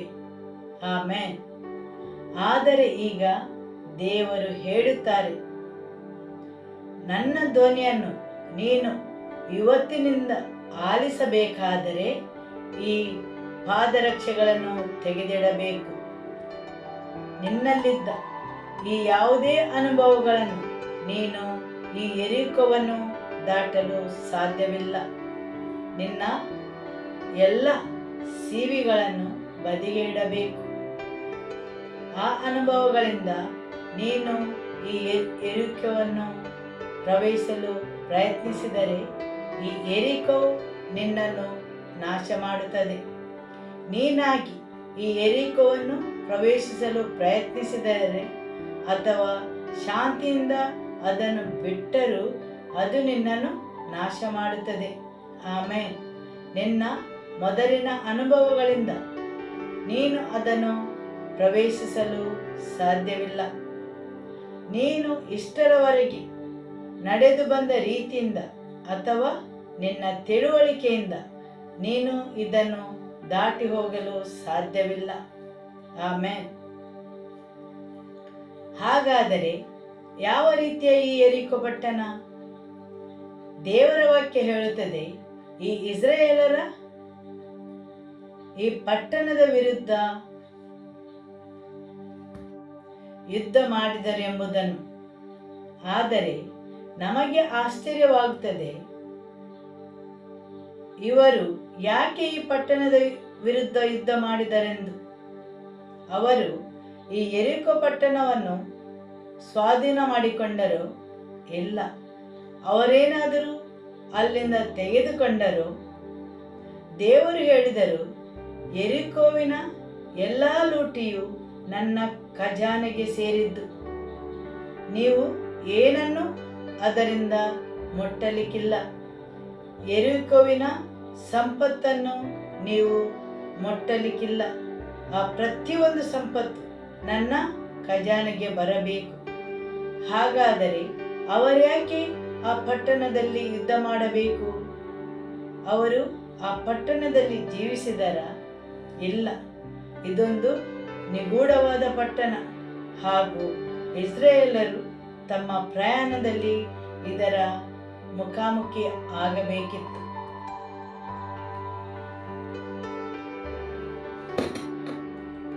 ಆದರೆ ದೇವರು ಹೇಳಿದರು, ನೀವು ಈ ಪಟ್ಟಣವನ್ನು ನಾಶ ಮಾಡಬೇಕು, ಇಲ್ಲವಾದರೆ ನೀವು ಇಲ್ಲಿಂದ ಮುಂದುವರಿಯಲು ಸಾಧ್ಯವಿಲ್ಲ. ನೀವು ವ್ಯಾಪಾರವನ್ನು ಪ್ರಾರಂಭಿಸಬಹುದು, ಒಳ್ಳೆಯ ಕೆಲಸಕ್ಕೆ ಅರ್ಜಿಗಳನ್ನು ಹಾಕಿರಬಹುದು, ನಿಮಗೆ ಒಳ್ಳೆಯ ಅನುಭವವಿರಬಹುದು. ಆದರೆ ಕೆಲವು ಗೋಡೆಗಳು ನಾಶವಾಗದೆ ನೀವು ಮುಂದುವರಿಯಲು ಸಾಧ್ಯವಿಲ್ಲ. ನಿಮ್ಮಲ್ಲಿ ಮಿತಿ ಇರುವುದು, ನಿಮ್ಮನ್ನೇ ನಿರ್ಬಂಧಿಸುವುದನ್ನು ನೀವು ಮುಂದುವರಿಯುವುದಿಲ್ಲ. ಕೆಲವು ವಿಷಯಗಳು ನಿಮ್ಮನ್ನು ಹಿಂದಿಟ್ಟುಕೊಳ್ಳುತ್ತವೆ. ಒಂದು ಹಂತವನ್ನು ಮೀರಿ ನೀವು ಮುಂದುವರಿಯುವುದಿಲ್ಲ. ನಿಮ್ಮಲ್ಲಿ ಒಳ್ಳೆಯ ಅನುಭವವಿರಬಹುದು, ಅನೇಕ ಯಶಸ್ಸಿನ ಸಂಗತಿಗಳಿರಬಹುದು, ಅಲೌಕಿಕ ಒದಗಿಸುವಿಕೆಗಳಿರಬಹುದು. ಆದರೂ ಒಂದು ಹಂತ ಮೀರಿ ನೀವು ಮುಂದುವರಿಯುವುದಿಲ್ಲ. ಸರಿಯಲ್ಲವೇ? ಆಮೆನ್. ಯೆಹೋವನ ಸೇನಾಧಿಪತಿಯು ನಿನ್ನ ಕಾಲಿನ ಕೆರಗಳನ್ನು ತೆಗೆದುಹಾಕು, ಏಕೆಂದರೆ ನೀನು ನಿಂತಿರುವ ಸ್ಥಳವು ಪರಿಶುದ್ಧವಾದದ್ದು ಎಂದು ಹೇಳಿದನು. ಯೆಹೋಶುವನು ಹಾಗೆಯೇ ಮಾಡಿದನು. ಆಮೆನ್. ದೇವರು ಹೇಳಿದರು, ನೀನು ನಿನ್ನ ಹಿಂದಿನ ಹಳೆಯ ನೆನಪುಗಳಿಂದ ಮುಂದುವರಿಯಲು ಸಾಧ್ಯವಿಲ್ಲ. ಯಾಕೆಂದರೆ ನಾನು ನಿನ್ನಲ್ಲಿ ಕೆಲವು ಹೊಸ ಸಂಗತಿಗಳನ್ನು ಮಾಡಲು ಬಯಸುತ್ತೇನೆ. ಹೌದು, ಹೊಸತನದ ಆರಂಭದ ಸ್ಥಳವಾಗಿದೆ. ಅದೇ ಅನುಭವದಿಂದ ನೀನು ಮುಂದುವರಿಸಿ ಹೋಗಲು ಸಾಧ್ಯವಿಲ್ಲ. ಅಲ್ಲಿ ಹೊಸತನವಿರಬೇಕು. ನಿಮಗೆ ಯಾರಿಗೆಲ್ಲ ತಿಳಿದಿದೆ, ನಮ್ಮ ದೇವರು ಹೊಸತನದ ದೇವರು. ಆತನು ಮಾಡುವುದೆಲ್ಲವೂ ಹೊಸತಾಗಿದೆ. ಹೌದು, ಆಮೆನ್. ಯೆಶಾಯ ಅಧ್ಯಾಯ 43 ವಾಕ್ಯ 19. ಈಗ ಹೊಸ ಕಾರ್ಯವನ್ನು ಮಾಡುವೆನು, ಈಗ ತಲೆದೋರುತ್ತಲಿದೆ, ಇದು ನಿಮಗೆ ಕಾಣುವುದಿಲ್ಲವೋ? ನಾನು ಅರಣ್ಯದಲ್ಲಿ ಮಾರ್ಗವನ್ನು ಏರ್ಪಡಿಸಿ ಅರಣ್ಯ ನದಿಗಳನ್ನು ಹರಿಸುವೆನು. ಹೌದು, ಇಗೋ ಹೊಸ ಕಾರ್ಯವನ್ನು ಮಾಡುವೆನು. ಪ್ರತಿಯೊಂದು ದೇವರ ವಾಕ್ಯದ ಮುಖಾಂತರ ನಾವು ನೋಡುತ್ತೇವೆ, ನಾನು ಹೊಸ ಕಾರ್ಯವನ್ನು ಮಾಡುವೆನು. ಪ್ರಕಟಣೆ ಅಧ್ಯಾಯ 21 ವಾಕ್ಯ 5, ಪ್ರಲಾಪಗಳು ಅಧ್ಯಾಯ 3, ರೋಮಪುರದವರಿಗೆ ಅಧ್ಯಾಯ 6 ಎಲ್ಲ ವಾಕ್ಯಗಳು ಹೇಳುತ್ತವೆ ಹೊಸ ಕಾರ್ಯವನ್ನು. ದೇವರು ಸೃಷ್ಟಿಕರ್ತನಾಗಿದ್ದಾನೆ. ಹೌದು, ಆಮೆನ್. ಆತನು ನಕಲು ಮಾಡುವ ದೇವರಲ್ಲ, ಆತನು ಸೃಷ್ಟಿಕರ್ತನು. ಆತನು ಸೃಷ್ಟಿಸಿದೆಲ್ಲವೂ ಹೊಸತನದಿಂದ ಕೂಡಿದೆ. ಆಮೆನ್. ನೀವು ನಿಮ್ಮ ಕ್ರಿಶ್ಚಿಯನ್ ಜೀವಿತವನ್ನು ನಿಮ್ಮ ಹಳೆಯ ಜೀವನ ಶೈಲಿಯಂತೆ ಜೀವಿಸಲು ಸಾಧ್ಯವಿಲ್ಲ. ಅದರಲ್ಲಿ ಯಾವಾಗಲೂ ಹೊಸತನವಿರಬೇಕು. ಹೊಸತಾದ ದೇವರ ಜೊತೆಗಿನ ಭೇಟಿ, ಹೊಸ ಆಯಾಮಗಳು, ಹೊಸ ಹಂತಗಳು. ನೀವು ದಿನಾಲು ಹೊಸತನಕ್ಕೆ ಮುಂದುವರಿಯಬೇಕು ಮತ್ತು ಮುಂದುವರಿಸುತ್ತಾ ಹೋಗಬೇಕು. ಆಮೆನ್. ನೀವು ಅದೇ ಹಳೆಯ ತಿಳುವಳಿಕೆಯಿಂದ, ಅದೇ ಮನಸ್ಥಿತಿಯಿಂದ, ಅದೇ ದೇವರ ಪ್ರಕಟಣೆಯಿಂದ ಅವುಗಳೊಂದಿಗೆ ನೀವು ಮುಂದುವರಿಯಲು ಆಗುವುದಿಲ್ಲ. ದೇವರು ಏನಾದರೂ ಹೊಸತನ್ನು ಎದುರು ನೋಡುತ್ತಾರೆ. ಯೆಹೋಶುವನಿಗೆ ಬಹಳಷ್ಟು ಅನುಭವ ಇರಬಹುದು, ಆದರೆ ಇನ್ನೂ ಅವನು ದೇವರನ್ನೇ ಹೊಂದಿಕೊಳ್ಳಬೇಕು ಮತ್ತು ಅವನು ಕೇಳುತ್ತಾನೆ, ದೇವರೇ, ನೀವು ನನಗೆ ಏನನ್ನು ಹೇಳಲು ಬಯಸುತ್ತೀರಿ? ನಾನು ಹೇಗೆ ನಡೆದುಕೊಳ್ಳಬೇಕು? ಸರಿಯಲ್ಲವೇ? ಆಮೆನ್. ಕೆಲವು ದಿನಗಳ ಮೊದಲು ನಾವು ಕೇಳಿದೆವು, ಅಬ್ರಹಾಮನು ಆ ಗಳಿಗೆಯಲ್ಲಿ ದೇವರು ಹೇಳಿದನ್ನು ಕೇಳಲು ತಪ್ಪಿದ್ದರೆ ಅವನು ತನ್ನ ಮಗನನ್ನು ಕೊಲ್ಲುತ್ತಿದ್ದ. ಅದೇ ದೇವರು ಹೇಳಿದರು, ನಿನ್ನ ಮಗನನ್ನು ತೆಗೆದುಕೊಂಡು ಮೊರೆಯ ಪರ್ವತಕ್ಕೆ ಹೋಗಿ ಅವನನ್ನು ಬಲಿ ಕೊಡು.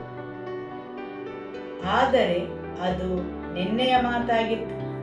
ಮರುದಿನ ಬೆಳಿಗ್ಗೆ ಅಬ್ರಹಾಮನು ಹೊರಟಿದ ಮತ್ತು ಮೊರೆಯ ಪರ್ವತವನ್ನು ಏರಿದ.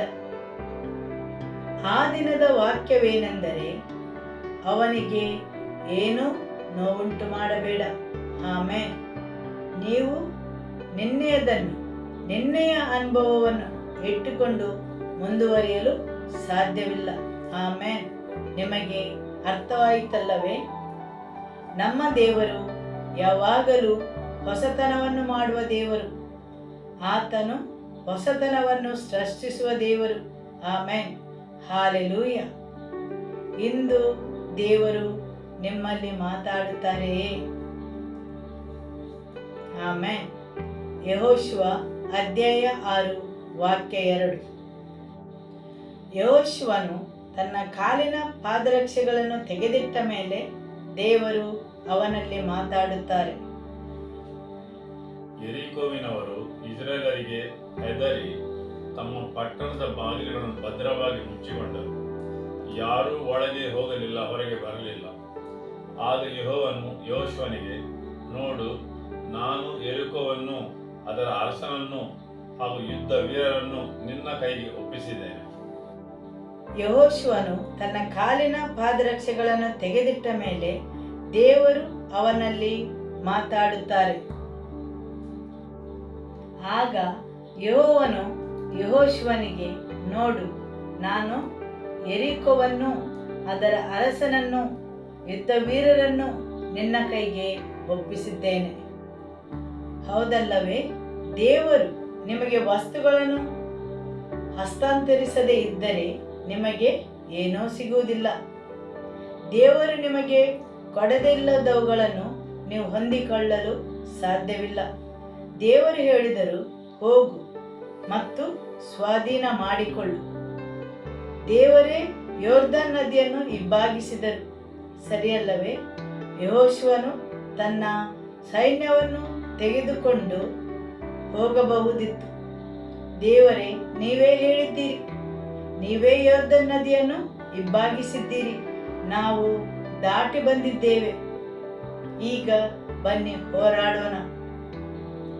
ಕೆಲವು ಜನರು ಈ ರೀತಿಯಾಗಿದ್ದಾರೆ. ಅನೇಕ ವಿಶ್ವಾಸಿಗಳು ಹೀಗಿದ್ದಾರೆ. ಅವರು ಯೋರ್ದನ್ ನದಿಯು ಇಬ್ಬಾಗವಾಗುವುದನ್ನು ನೋಡಿದ್ದಾರೆ. ಅವರು ದೇವರ ಪ್ರಬಲವಾದ ಕಾರ್ಯಗಳನ್ನು ನೋಡಿ, ಬನ್ನಿ ಹೋಗುವ. ತಕ್ಷಣ ಅವರು ಅದನ್ನು ದಾಟಿ ನೋಡಿದರೆ ಅದು ಯೆರಿಕೋ ಪಟ್ಟಣವಾಗಿತ್ತು. ಹೌದು, ಬನ್ನಿ ಹೋರಾಡೋಣ ಎಂದು ಹೋಗಿದ್ದರೆ ಅವರು ನಾಶವಾಗುತ್ತಿದ್ದರು. ಆದರೆ ಅವರು ಕಾದು ನಿಂತರು, ಈ ಪಟ್ಟಣವನ್ನು ನಾನು ನಿಮಗೆ ಹಸ್ತಾಂತರಿಸುತ್ತೇನೆ ಎಂದು ಹೇಳುವವರೆಗೆ, ರಾಜ ಮತ್ತು ಸೈನ್ಯವನ್ನು ನಿಮಗೆ ಕೊಡುತ್ತೇನೆ ಎಂದು ಹೇಳುವವರೆಗೆ. ಸರಿಯಲ್ಲವೇ? ಆಮೆನ್. ಯೋಹನ ಅಧ್ಯಾಯ 3 ವಾಕ್ಯ 27. ಯೆಹೋವನು ಪರಲೋಕದಿಂದ ಅನುಗ್ರಹಿಸಿದ ಹೊರತು ಮನುಷ್ಯನು ಏನನ್ನು ಹೊಂದಲಾರ. ಆಮೆನ್. ದೇವರ ವಾಕ್ಯ ಏನು ಹೇಳುತ್ತದೆ? ನಿಮ್ಮ ನೆರೆಯವರಲ್ಲಿ ಹೇಳುತ್ತೀರಾ, ಯೆಹೋವನು ಪರಲೋಕದಿಂದ ಅನುಗ್ರಹಿಸೋಣವಾದುದನ್ನೇ ಹೊರತು ಮನುಷ್ಯನು ಹೆಚ್ಚೇನೂ ಹೊಂದಲಾರನು. ನೀವು ಏನನ್ನಾದರೂ ಹೊಂದಿಕೊಳ್ಳುವ ಮೊದಲು ನೀವು ಮೊದಲು ಸ್ವೀಕಾರ ಮಾಡಬೇಕು. ನಿಮಗೆ ಅನುಗ್ರಹಿಸಬೇಕು ಅಥವಾ ಕೊಡಬೇಕು. ಮನುಷ್ಯನು ಹೆಚ್ಚೇನೂ ಹೊಂದಲಾರನು, ಪರಲೋಕದಿಂದ ಅವನಿಗೆ ಅನುಗ್ರಹಿಸಿದ ಹೊರತು. ದೇವರು ನಾನು ನಿಮಗೆ ಕೊಟ್ಟಿದ್ದೇನೆ ಅಥವಾ ಅನುಗ್ರಹಿಸಿದ್ದೇನೆ ಎಂದು ಹೇಳುವ ತನಕ ನೀವು ದೇವರ ಇಚ್ಛೆಯನ್ನು ಹುಡುಕಬೇಕು. ಕೆಲವೊಮ್ಮೆ ನೀವು ದೇವರ ಸ್ವರವನ್ನು ಕೇಳದಿದ್ದರೆ ನೀವು ನಿಮ್ಮ ಪಾದರಕ್ಷೆಗಳನ್ನು ತೆಗೆದು ಹಾಕಿ ನೇತಾಡಿಸಬೇಕಾದೀತು. ಅದು ನಿಮ್ಮ ಜ್ಞಾನ, ನಿಮ್ಮ ಅನುಭವ, ನಿಮ್ಮ ಕಲಿಕೆ, ನಿಮ್ಮ ಅಲೌಕಿಕ ಅನುಭವಗಳು, ಅದು ಏನಾದರೂ ಆಗಿರಬಹುದು. ನೀವು ನಿಮ್ಮ ಪಾದರಕ್ಷೆಗಳನ್ನು ನೇತಾಡಿಸಬೇಕು, ಸರಿಯಲ್ಲವೇ? ಎಲ್ಲ ಸ್ಥಳಗಳಲ್ಲಿ ನೀವು ಒಂದೇ ರೀತಿ ನಡೆಯಲು ಆಗುವುದಿಲ್ಲ. ಯೆಹೋಶುವ ಅಧ್ಯಾಯ 6 ವಾಕ್ಯ 1. ಯೆರಿಕೋವಿನವರು ಇಸ್ರಾಯೇಲರಿಗೆ ಹೆದರಿ ತಮ್ಮ ಪಟ್ಟಣದ ಬಾಗಿಲುಗಳನ್ನು ಭದ್ರವಾಗಿ ಮುಚ್ಚಿಕೊಂಡರು. ಯಾರೂ ಒಳಗೆ ಹೋಗಲಿಲ್ಲ, ಹೊರಗೆ ಬರಲಿಲ್ಲ. ಯೆರಿಕೋ ಪಟ್ಟಣವು ಮುಚ್ಚಿಕೊಂಡ ಪಟ್ಟಣವಾಗಿದೆ, ಸಂಪೂರ್ಣ ಮುಚ್ಚಿಕೊಂಡಿದೆ. ಹೌದು, ಯೆರಿಕೋ ಪಟ್ಟಣವು ಮುಚ್ಚಿಕೊಂಡ ಪಟ್ಟಣವಾಗಿದೆ, ಸಂಪೂರ್ಣ ಮುಚ್ಚಿಕೊಂಡಿದೆ. ಯಾರು ಒಳಗೆ ಹೋಗುವ ಹಾಗಿಲ್ಲ, ಯಾರು ಹೊರಗೆ ಬರುವ ಹಾಗಿಲ್ಲ. ಹೌದು, ಅದೊಂದು ವಿಶಿಷ್ಟತೆಯನ್ನು ಹೊಂದಿದ ಪಟ್ಟಣ. ದೇವರ ವಾಕ್ಯ ಹೇಳ್ತದೆ, ಭದ್ರವಾಗಿ ಮುಚ್ಚಿಕೊಂಡ ಪಟ್ಟಣ, ಯಾರು ಒಳಗೆ ಹೋಗಲಿಲ್ಲ, ಯಾರು ಹೊರಗೆ ಬರಲಿಲ್ಲ. ಕೆಲವೊಂದು ಜನರ ಜೀವನವು ಇದೇ ರೀತಿಯಾಗಿದೆ, ಸಂಪೂರ್ಣವಾಗಿ ಮುಚ್ಚಿಕೊಂಡಿದೆ. ದೇವರ ವಾಕ್ಯವೂ ಸಹ ಒಳಗೆ ಪ್ರವೇಶಿಸುವುದಿಲ್ಲ, ಸರಿಯಲ್ಲವೇ? ಹೌದು. ಕೆಲವು ಜನರು ಯೆರಿಕೋ ಪಟ್ಟಣದ ಹಾಗೆ ಚೆನ್ನಾಗಿ ಭದ್ರಪಡಿಸಲಾಗಿದೆ. ಕೆಲವೊಂದು ಮನಸ್ಸುಗಳು ಸಹ ಚೆನ್ನಾಗಿ ಭದ್ರಪಡಿಸಿವೆ, ಏನೆಂದೂ ಒಳಗೆ ಹೋಗುವುದಿಲ್ಲ, ಏನೂ ಹೊರಗೆ ಬರುವುದಿಲ್ಲ. ಅವರು ಏನನ್ನು ಸ್ವೀಕರಿಸುವುದಿಲ್ಲ, ಏನನ್ನು ಕೊಡುವುದೂ ಇಲ್ಲ. ಮುಚ್ಚಿಕೊಂಡ ಪಟ್ಟಣ, ಸರಿಯಲ್ಲವೇ? ಹೌದು, ಈ ಯೆರಿಕೋ ಪಟ್ಟಣವು ಸಂಪೂರ್ಣವಾಗಿ ಮುಚ್ಚಿಕೊಂಡ ಪಟ್ಟಣ. ಏನು ಒಳಗೆ ಪ್ರವೇಶಿಸುವುದಿಲ್ಲ, ಏನು ಹೊರಗೆ ಬರುವುದಿಲ್ಲ.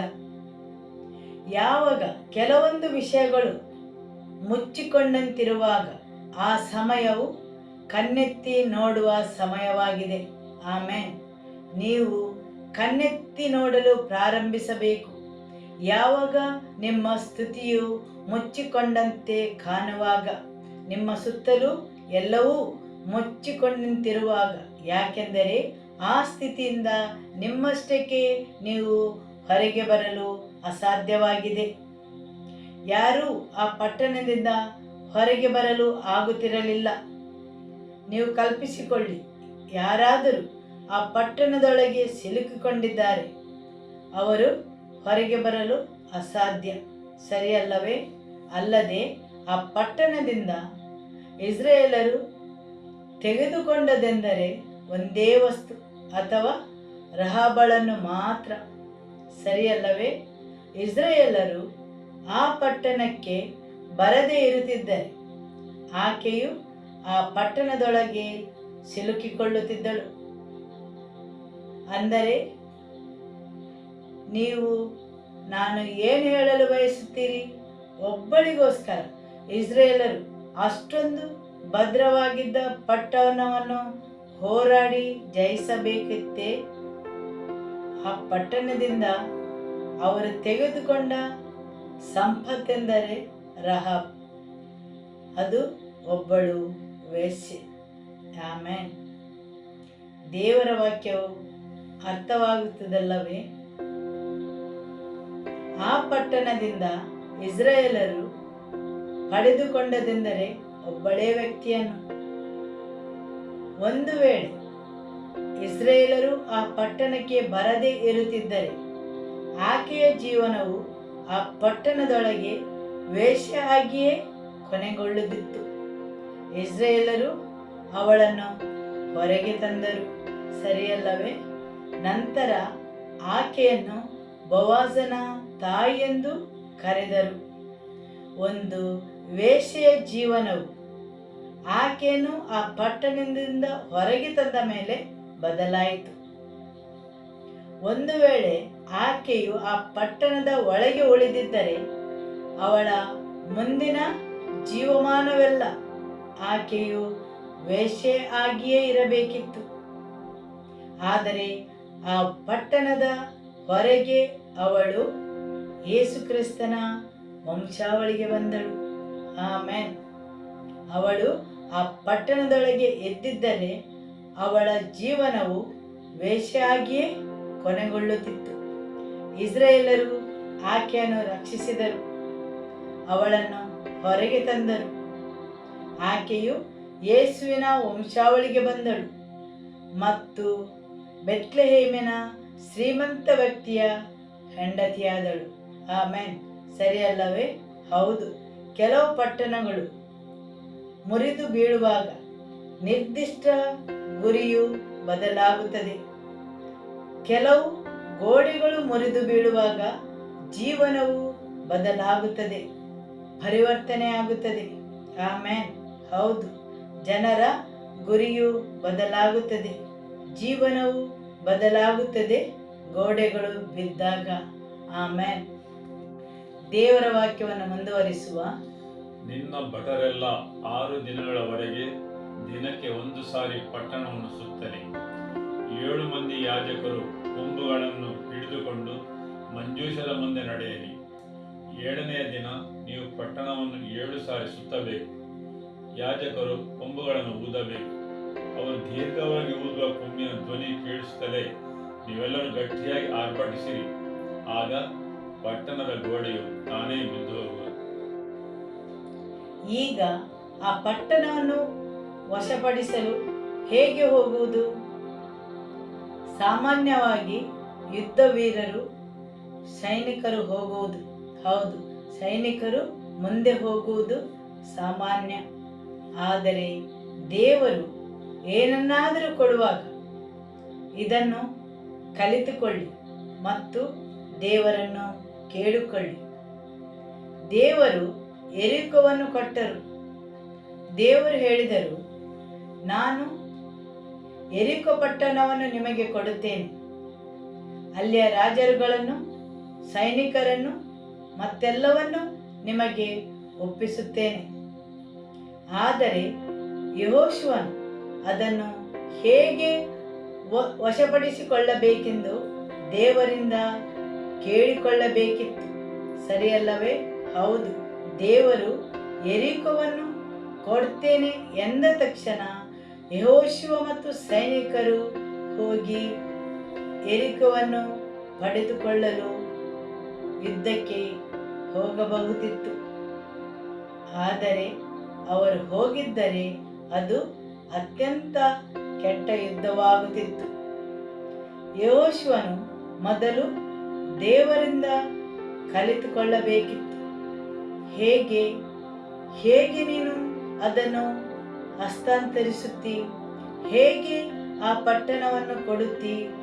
ಹೌದು, ದೇವರು ನಿಮಗೆ ಏನನ್ನಾದರೂ ಕೊಡುವಾಗ ಆತನು ನಿಮಗೆ ಯೋಜನೆಯನ್ನು ಮತ್ತು ಮಾರ್ಗವನ್ನು ಕೊಡುತ್ತಾನೆ ಅದನ್ನು ಪಡೆಯಲು. ದೇವರಿಂದ ಅವರು ಕೇಳಿಕೊಳ್ಳುವುದು ಮಾತ್ರವಲ್ಲ, ಸ್ವೀಕರಿಸುವುದು ಮಾತ್ರವಲ್ಲ, ಅವರು ದೇವರಲ್ಲಿ ಕೇಳಿ ಕಾದು ನಿಂತು ಹೇಗೆ ಅದನ್ನು ಆಕ್ರಮಿಸಿಕೊಳ್ಳುವುದು, ಹೇಗೆ ಜಯವನ್ನು ಪಡೆಯುವುದು, ಹೇಗೆ ಪ್ರವೇಶಿಸುವುದು ಎಂದು ತಿಳಿದುಕೊಳ್ಳಬೇಕು. ಆಮೇನ್. ಸಾಮಾನ್ಯವಾಗಿ ಯಾವುದನ್ನಾದರೂ ಆಕ್ರಮಿಸಲು ಸೈನಿಕರನ್ನು ಕಳಿಸುತ್ತಾರೆ. ಆದರೆ ಇಲ್ಲಿ ದೇವರು ಹೇಳುತ್ತಾರೆ, ಯಾಜಕರನ್ನು ಒಗ್ಗೂಡಿಸಿ ಅವರು ದೇವರ ಮಂಜೂಷವನ್ನು ಹೊತ್ತುಕೊಳ್ಳಲಿ, ಅವರು ಪಟ್ಟಣದ ಸುತ್ತಲೂ ಹೋಗಲಿ. ಹೌದು, ದೇವರ ವಾಕ್ಯವನ್ನು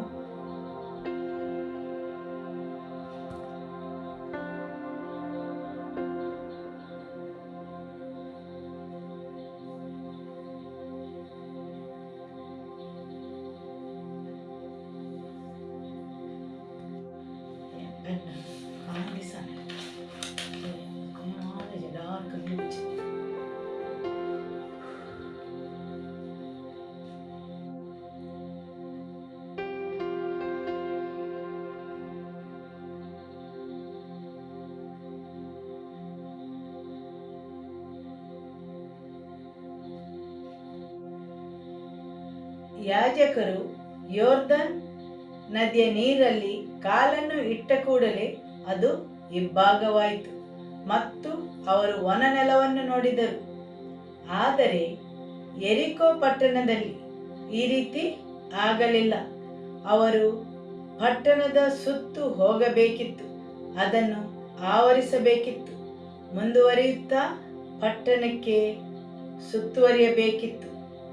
ದೇವರ ಉಪಸ್ಥಿತಿಯು ಅದರ ಸುತ್ತಲೂ ಹೋಗಬೇಕಿತ್ತು, ಮತ್ತೆ ಮತ್ತೆ ಪುನಃ ಮತ್ತೆ ಹೋಗಬೇಕಿತ್ತು.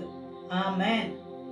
ಅದು ಮೊದಲ ದಿನದಲ್ಲಿ ಏನೂ ಸಂಭವಿಸಲಿಲ್ಲ, ಎರಡನೇ ದಿನವೂ ಏನೂ ಸಂಭವಿಸಲಿಲ್ಲ. ಆದರೆ ಯೋರ್ದನ್ ನದಿಯು ಆ ಕ್ಷಣದಲ್ಲಿ ತೆರೆಯಿತು. ಅನೇಕ ಸಲ ಜನರು ನಿರಾಶೆಗೊಳ್ಳುತ್ತಾರೆ, ಯೋರ್ದನ್ನಲ್ಲಿ ಸಂಭವಿಸಿದ ಹಾಗೆ ಸಂಭವಿಸಲಿಲ್ಲವೆಂದು. ಆಮೇನ್. ಹಾಗೆ ಎಲ್ಲ ಸಮಯದಲ್ಲಿ ನಡೆಯಲು ಸಾಧ್ಯವಿಲ್ಲ. ಯೋರ್ದನ್ ನದಿಯಲ್ಲಿ ಅವರು ಕಾಲಿಟ್ಟ ಕೂಡಲೇ ಅದು ಇಬ್ಬಾಗವಾಯಿತು. ಆದರೆ ಯೆರಿಕೋ ಪಟ್ಟಣದಲ್ಲಿ ಅವರು ದೇವರ ಮಂಜೂಷವನ್ನು ಎತ್ತಿಕೊಂಡು ಸುತ್ತುವರಿಯಬೇಕಿತ್ತು ಮತ್ತು ಅವರಿಗೆ ಆಜ್ಞೆಯನ್ನು ಕೊಟ್ಟಿದ್ದರು, ಒಂದೂ ಮಾತನ್ನು ಆಡದಂತೆ. ಆದರೆ ದೇವರ ಒಡಂಬಡಿಕೆಯ ಮಂಜೂಷವನ್ನು ಹೊತ್ತುಕೊಂಡು ಹೋಗಲು. ನಿಮಗೆ ಅರ್ಥವಾಗುತ್ತದಲ್ಲವೇ? ಹೌದು. ನೀವು ಏನನ್ನೂ ಮಾತಾಡಬೇಡಿರಿ, ನನ್ನ ಪ್ರಸನ್ನತೆಯು ಮಾತಾಡಲಿ, ನನ್ನ ಮಂಜೂಷವು ಮಾತಾಡಲಿ. ಕೆಲವು ಸ್ಥಳಗಳು ನೀವು ಮಾತಾಡಿದ್ದರಿಂದ ತೆರೆದುಕೊಳ್ಳುವುದಿಲ್ಲ, ಆದರೆ ದೇವರ ಪ್ರಸನ್ನತೆಯು ಆ ಮಾತಾಡುವ ಕೆಲಸವನ್ನು ಮಾಡಬೇಕು. ದೇವರ ಪ್ರಸನ್ನತೆಯು ಆ ಮಾತಾಡುವ ಕೆಲಸವನ್ನು ಮಾಡಲಿ. ನನ್ನ ಮಂಜೂಷವು ಮಾತಾಡಲಿ, ಯಾಕೆಂದರೆ ಈ ಪಟ್ಟಣವು ಅದರ ಬಗ್ಗೆ ಏನನ್ನೋ ಹಿಡಿದಿಟ್ಟುಕೊಂಡಿದೆ. ಈ ಪಟ್ಟಣವು ಬರೇ ಭೌತಿಕ ಕಲ್ಲುಗಳಿಂದ ನಿರ್ಮಿಸಲ್ಪಡಲಿಲ್ಲ. ಕೇವಲ ಕಲ್ಲು, ಮಣ್ಣು, ಗಾರೆ ಇವುಗಳಿಂದ ಈ ಪಟ್ಟಣವು ನಿರ್ಮಿಸಲ್ಪಡಲಿಲ್ಲ, ಆದರೆ ವಾಗ್ದಾನಗಳಿಂದ ಮತ್ತು ಯಜ್ಞವೇದಿಗಳಿಂದ ಅದನ್ನು ಹಿಡಿದಿಟ್ಟುಕೊಂಡಿದ್ದಾರೆ. ಆದುದರಿಂದ ಭೌತಿಕ ಸೈನಿಕರಿಂದ ಅದು ಮುರಿದು ಬೀಳುವುದಿಲ್ಲ. ಆಮೆನ್. ಒಡಂಬಡಿಕೆಗಳಿಂದ, ಯಜ್ಞವೇದಿಗಳಿಂದ ಈ ಪಟ್ಟಣವನ್ನು ಮುಚ್ಚಿದ್ದಾರೆ, ತುಂಬಿದ್ದಾರೆ. ದೇವರ ಪ್ರಸನ್ನತೆ ಮಾತ್ರ ಅದರ ಸುತ್ತಲೂ ಹೋಗಿ ಆ ಗೋಡೆಗಳನ್ನು ನೆನೆಸಿ ಅದನ್ನು ಕೆಳಗೆ ಬೀಳಿಸಲು ಸಾಧ್ಯ. ಆಮೆನ್. ನೀವು ನಿಮ್ಮ ಬಲದಿಂದ ಮಾಡಲು ಪ್ರಯತ್ನ ಪಟ್ಟರೆ ಆ ಪಟ್ಟಣವು ನಿಮ್ಮನ್ನು ನಾಶ ಮಾಡುವುದು. ದೇವರ ಪ್ರಸನ್ನತೆಯು ಅದರ ಸುತ್ತಲೂ ಹೋಗಬೇಕು, ಮತ್ತೆ ಮತ್ತೆ ಹೋಗಬೇಕು. ಯಾಜಕರು ಮಂಜೂಷವನ್ನು ಹೊತ್ತುಕೊಂಡು ಆ ಪಟ್ಟಣವನ್ನು ಆವರಿಸಿಕೊಳ್ಳಲಿ, ಆದರೆ ಅದು ಕೇಳಲು ಮೂರ್ಖತನವೆಂದು ಅನಿಸಬಹುದು. ದೇವರ ಮಂಜೂಷವು ಮಾತಾಡುವ ಕೆಲಸವನ್ನು ಮಾಡಲಿ.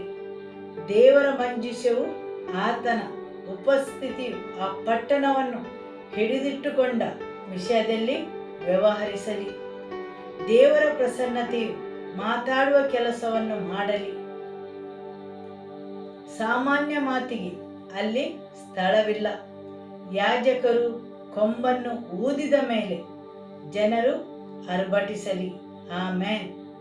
ಈ ಯುದ್ಧದಲ್ಲಿ ಕತ್ತಿ ಮತ್ತು ಈಟಿಗಳಿಗೆ ಯಾವುದೇ ಕೆಲಸವಿಲ್ಲ.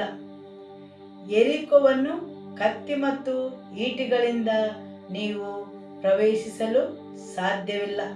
ಯೆರಿಕೋವನ್ನು ಕತ್ತಿ ಮತ್ತು ಈಟಿಗಳ ಮೂಲಕ ಪಡೆಯಲು ಸಾಧ್ಯವಿಲ್ಲ. ದೇವರ ಮಂಜೂಷವನ್ನು ಹೊತ್ತು ಯಾಜಕರು ಮಾತ್ರ ಹೋಗಬೇಕು. ದೇವರ ಪ್ರಸನ್ನತೆ ಮಾತ್ರ ಈ ತರದ ಗೋಡೆಗಳನ್ನು ಕೆಡವಲು ಸಾಧ್ಯ. ದೇವರ ಪ್ರಸನ್ನತೆ ಮಾತ್ರ. ಯಾಕೆಂದರೆ ಅವುಗಳು ಭೌತಿಕ ಗೋಡೆಗಳಲ್ಲ. ಇಲ್ಲಿ ನಾವು ಹೇಳುವುದು ನಿಗೂಢವಾದ ಪಟ್ಟಣದ ಬಗ್ಗೆ. ಅಲ್ಲಿಂದ ಏನೂ ಹೊರಗೆ ಬರುವುದಿಲ್ಲ. ಎಲ್ಲವನ್ನೂ ಭದ್ರವಾಗಿ ಮುಚ್ಚಿಟ್ಟಿದ್ದಾರೆ. ಯಾರು ಅಲ್ಲಿಯ ಅರಸನನ್ನು, ಜನರನ್ನು, ಕಟ್ಟಡಗಳನ್ನು ನೋಡಲಿಲ್ಲ. ಎಲ್ಲವೂ ಮುಚ್ಚಿಡಲಾಗಿದೆ. ಈ ಪಟ್ಟಣವು ಕೆಲವೊಂದು ವಿಷಯದ ನೆರಳಾಗಿದೆ, ಸಂಕೇತವಾಗಿದೆ. ಎಲ್ಲವೂ ಮುಚ್ಚಿಡಲಾಗಿದೆ, ಮರೆಮಾಡಲಾಗಿದೆ. ಒಳಗಿದ್ದದ್ದು ಏನೂ ಕಾಣುವುದಿಲ್ಲ. ಇದೊಂದು ಕೇವಲ ಕಣ್ಣಿಗೆ ಕಾಣುವ ಭೌತಿಕ ಪಟ್ಟಣವಲ್ಲ. ಭೌತಿಕ ಪಟ್ಟಣಗಳನ್ನು ಸುಲಭವಾಗಿ ಕೆಡವಬಹುದು, ಆದರೆ ಕೆಲವೊಂದು ನಿಗೂಢವಾದ ಪಟ್ಟಣಗಳನ್ನು ಕೆಡವಲು ದೇವರ ಪ್ರಸನ್ನತೆ ಬೇಕು. ಯಾಜಕರು ದೇವರ ಮಂಜೂಷವನ್ನು ಹೊತ್ತುಕೊಂಡು ಹೋಗಬೇಕು. ಕೆಲವೊಂದು ಪರಿಸ್ಥಿತಿಗಳಲ್ಲಿ ನೀವು ಯೆರಿಕೋವಿನ ಪಕ್ಕದಲ್ಲಿದ್ದಂತೆ ಭಾವಿಸಿದರೆ ಅವುಗಳನ್ನು ಕೆಡವಲು ದೇವರ ಪ್ರಸನ್ನತೆಯೇ ಬೇಕು. ದೇವರು ಅದನ್ನು ಹಸ್ತಾಂತರಿಸಬೇಕು. ದೇವರು ತಂತ್ರವನ್ನು ನೀಡಬೇಕು. ಆ ಪಟ್ಟಣವನ್ನು ಹೇಗೆ ಹಾದು ಹೋಗಬೇಕೆಂದು. ಆಮೆನ್. ಹಾಲೆಲೂಯ. ಪ್ರಕಟಣೆ ಅಧ್ಯಾಯ 5 ವಾಕ್ಯ 10. ಅವರನ್ನು ನಮ್ಮ ದೇವರಿಗೋಸ್ಕರ ರಾಜ್ಯವನ್ನಾಗಿಯೂ ಯಾಜಕರನ್ನಾಗಿಯೂ ಮಾಡಿರುವೆ. ಅವರು ಭೂಮಿಯನ್ನು ಆಳುವರು. ಅವರು ನಮ್ಮನ್ನು ಯಾಜಕರನ್ನಾಗಿಯೂ ರಾಜರನ್ನಾಗಿಯೂ ಮಾಡಿದ್ದಾರೆ.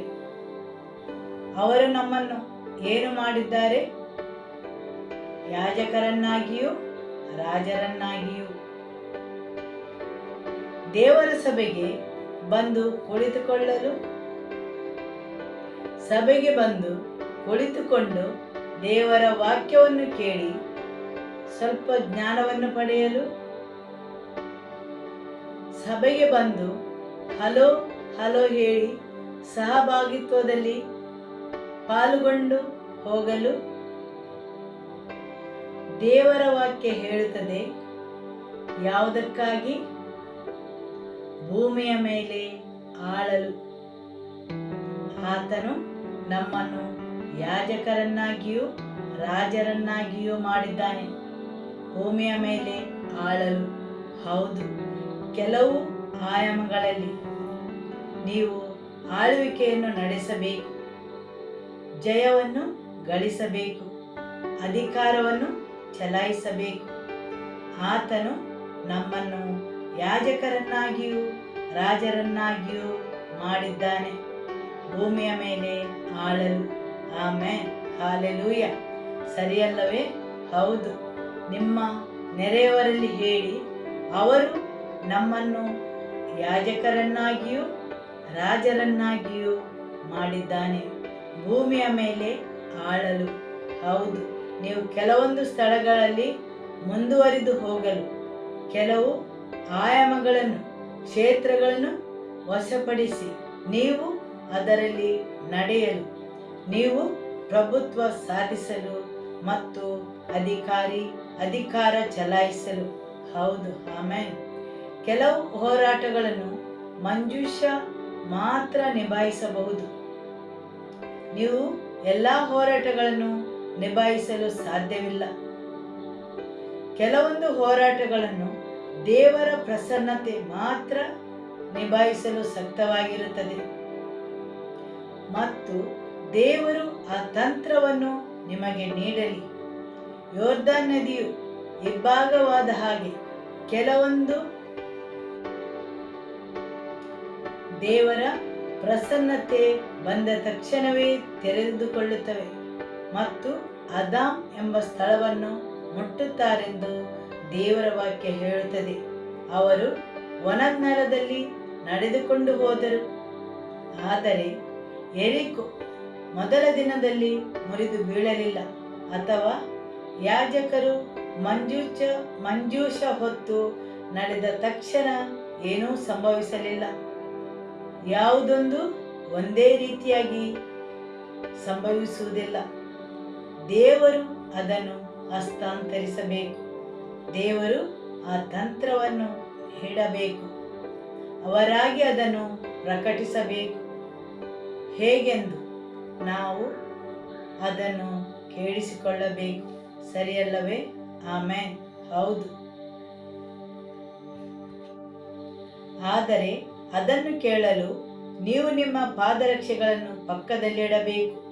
ನಿಮ್ಮ ಎಲ್ಲ ಜ್ಞಾನವನ್ನು, ನಿಮಗೆ ತಿಳಿದಿದೆ ಎಂದು ಭಾವಿಸಿದ್ದನ್ನು, ನಿಮ್ಮ ಎಲ್ಲ ಅನುಭವಗಳನ್ನು, ನಿಮ್ಮ ತಿಳುವಳಿಕೆಯನ್ನು, ಹೌದು, ಎಲ್ಲವನ್ನು ನೀವು ಪಕ್ಕಕ್ಕೆ ಇಡಬೇಕು.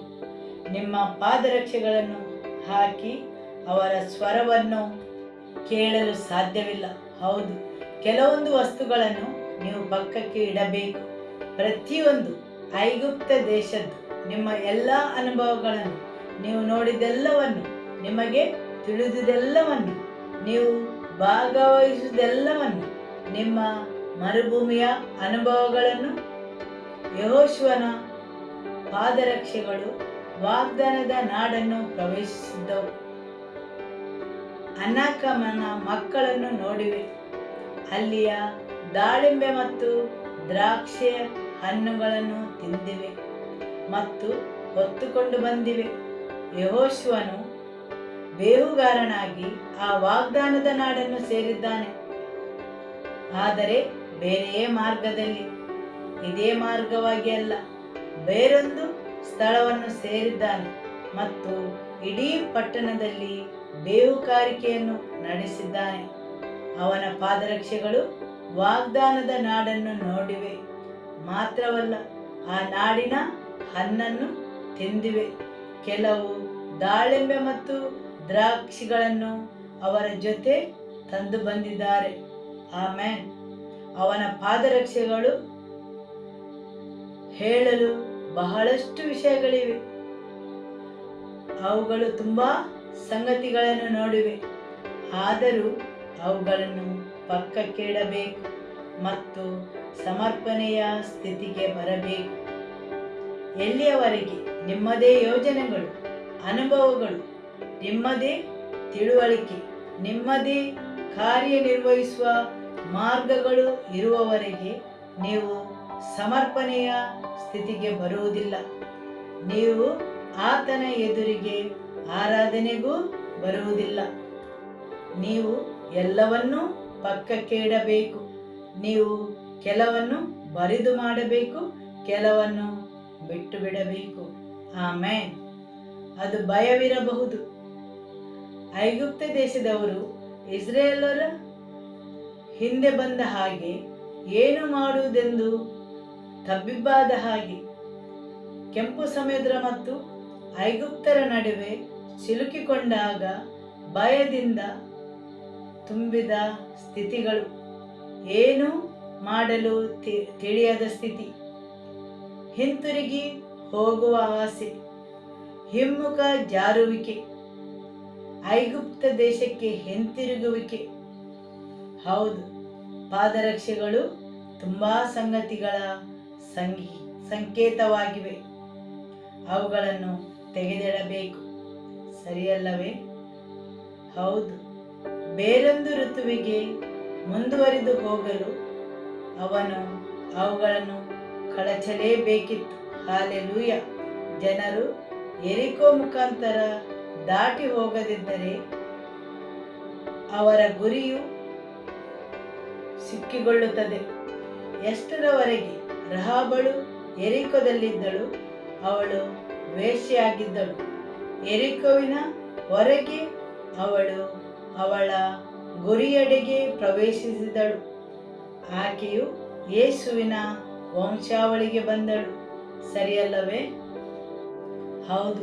ಅಲ್ಲಿ ಕೆಲವರು ನೆಡುವವರು ಇರುತ್ತಾರೆ. ನೀವು ಅದರ ಮಹತ್ವವನ್ನು ಅರಿತಿರುವುದಿಲ್ಲ. ಆದರೆ ನಿಮ್ಮ ಮುಂದೆ ಬರುವ ಪೀಳಿಗೆಯು ಅದರ ಉದ್ದೇಶವನ್ನು ಅರಿತಿರುತ್ತವೆ. ಇಸ್ರಾಯೇಲರಿಗೆ ಅರ್ಥವಾಗಲಿಲ್ಲ, ನಾವು ಯಾಕೆ ಈ ಸ್ತ್ರೀಯನ್ನು ರಕ್ಷಿಸಬೇಕೆಂದು. ಆಕೆಯು ಬೇಹುಗಾರರಿಗೆ ಸಹಾಯ ಮಾಡಿದ್ದಳು, ಅದು ಹೌದು. ಅದನ್ನು ಮೀರಿ ಏನು ಮಾಡಿದ್ದಾಳೆ? ಆದರೆ ಅವಳಿಗೊಂದು ಸ್ಥಾನವಿತ್ತು. ಎಷ್ಟರವರೆಗೆ ಎರಿಕೋನಲ್ಲಿದ್ದಳು, ಅವಳೊಬ್ಬ ವೇಶ್ಯೆಯಾಗಿದ್ದಳು. ಆ ಪಟ್ಟಣದ ಹೊರಗೆ ಅವಳ ನಿರ್ದಿಷ್ಟ ಗುರಿಯು ತೆರೆಯಿತು. ಹೌದು, ಕೆಲವು ಗೋಡೆಗಳು ಕೆಡವಲ್ಪಡದೆ ನಿರ್ದಿಷ್ಟ ಗುರಿಗಳು ತೆರೆಯಲ್ಪಡುವುದಿಲ್ಲ. ಜನರ ಜೀವನವು ಮುಚ್ಚಿಕೊಂಡಿದೆ, ಅಲ್ಲಿಂದ ಯಾವ ಫಲವೂ ಬರುವುದಿಲ್ಲ. ನೀವು ನಿಮ್ಮ ದುಡಿಮೆಯನ್ನು, ಪ್ರಯತ್ನವನ್ನು ಎಷ್ಟೊಂದು ಉಪಯೋಗಿಸಿದರೂ ಒಳ್ಳೆಯದು ಏನೂ ಹುಟ್ಟುವುದಿಲ್ಲ. ಹೌದು, ಆ ಸಮಯದಲ್ಲಿ ಯಾಜಕರು ದೇವರ ಮಂಜೂಷವನ್ನು ಹೊತ್ತುಕೊಂಡು ಹೋಗಬೇಕು. ಆವಾಗ ಮಾತ್ರ ಹಲವು ಗೋಡೆಗಳು ಕುಸಿದು ಬೀಳುತ್ತವೆ. ಆಮೆನ್. ಹಾಲೆಲೂಯ. ಹೌದು, ದೇವರು ನಮಗೆ ಆ ಕೃಪೆಯನ್ನು ನೀಡಲಿ. ಯೇಸುವೇ ಸ್ತೋತ್ರ. Hallelujah. May them step into new beginnings in the name of Jesus. Into new walk, a newness in their walk, Father, for your glory. In Jesus' name, amen. May the love of God the Father, may the peace of our Lord Jesus Christ, and the fellowship of the Holy Spirit be with you. Go in the peace of the Lord be with you. Shalom.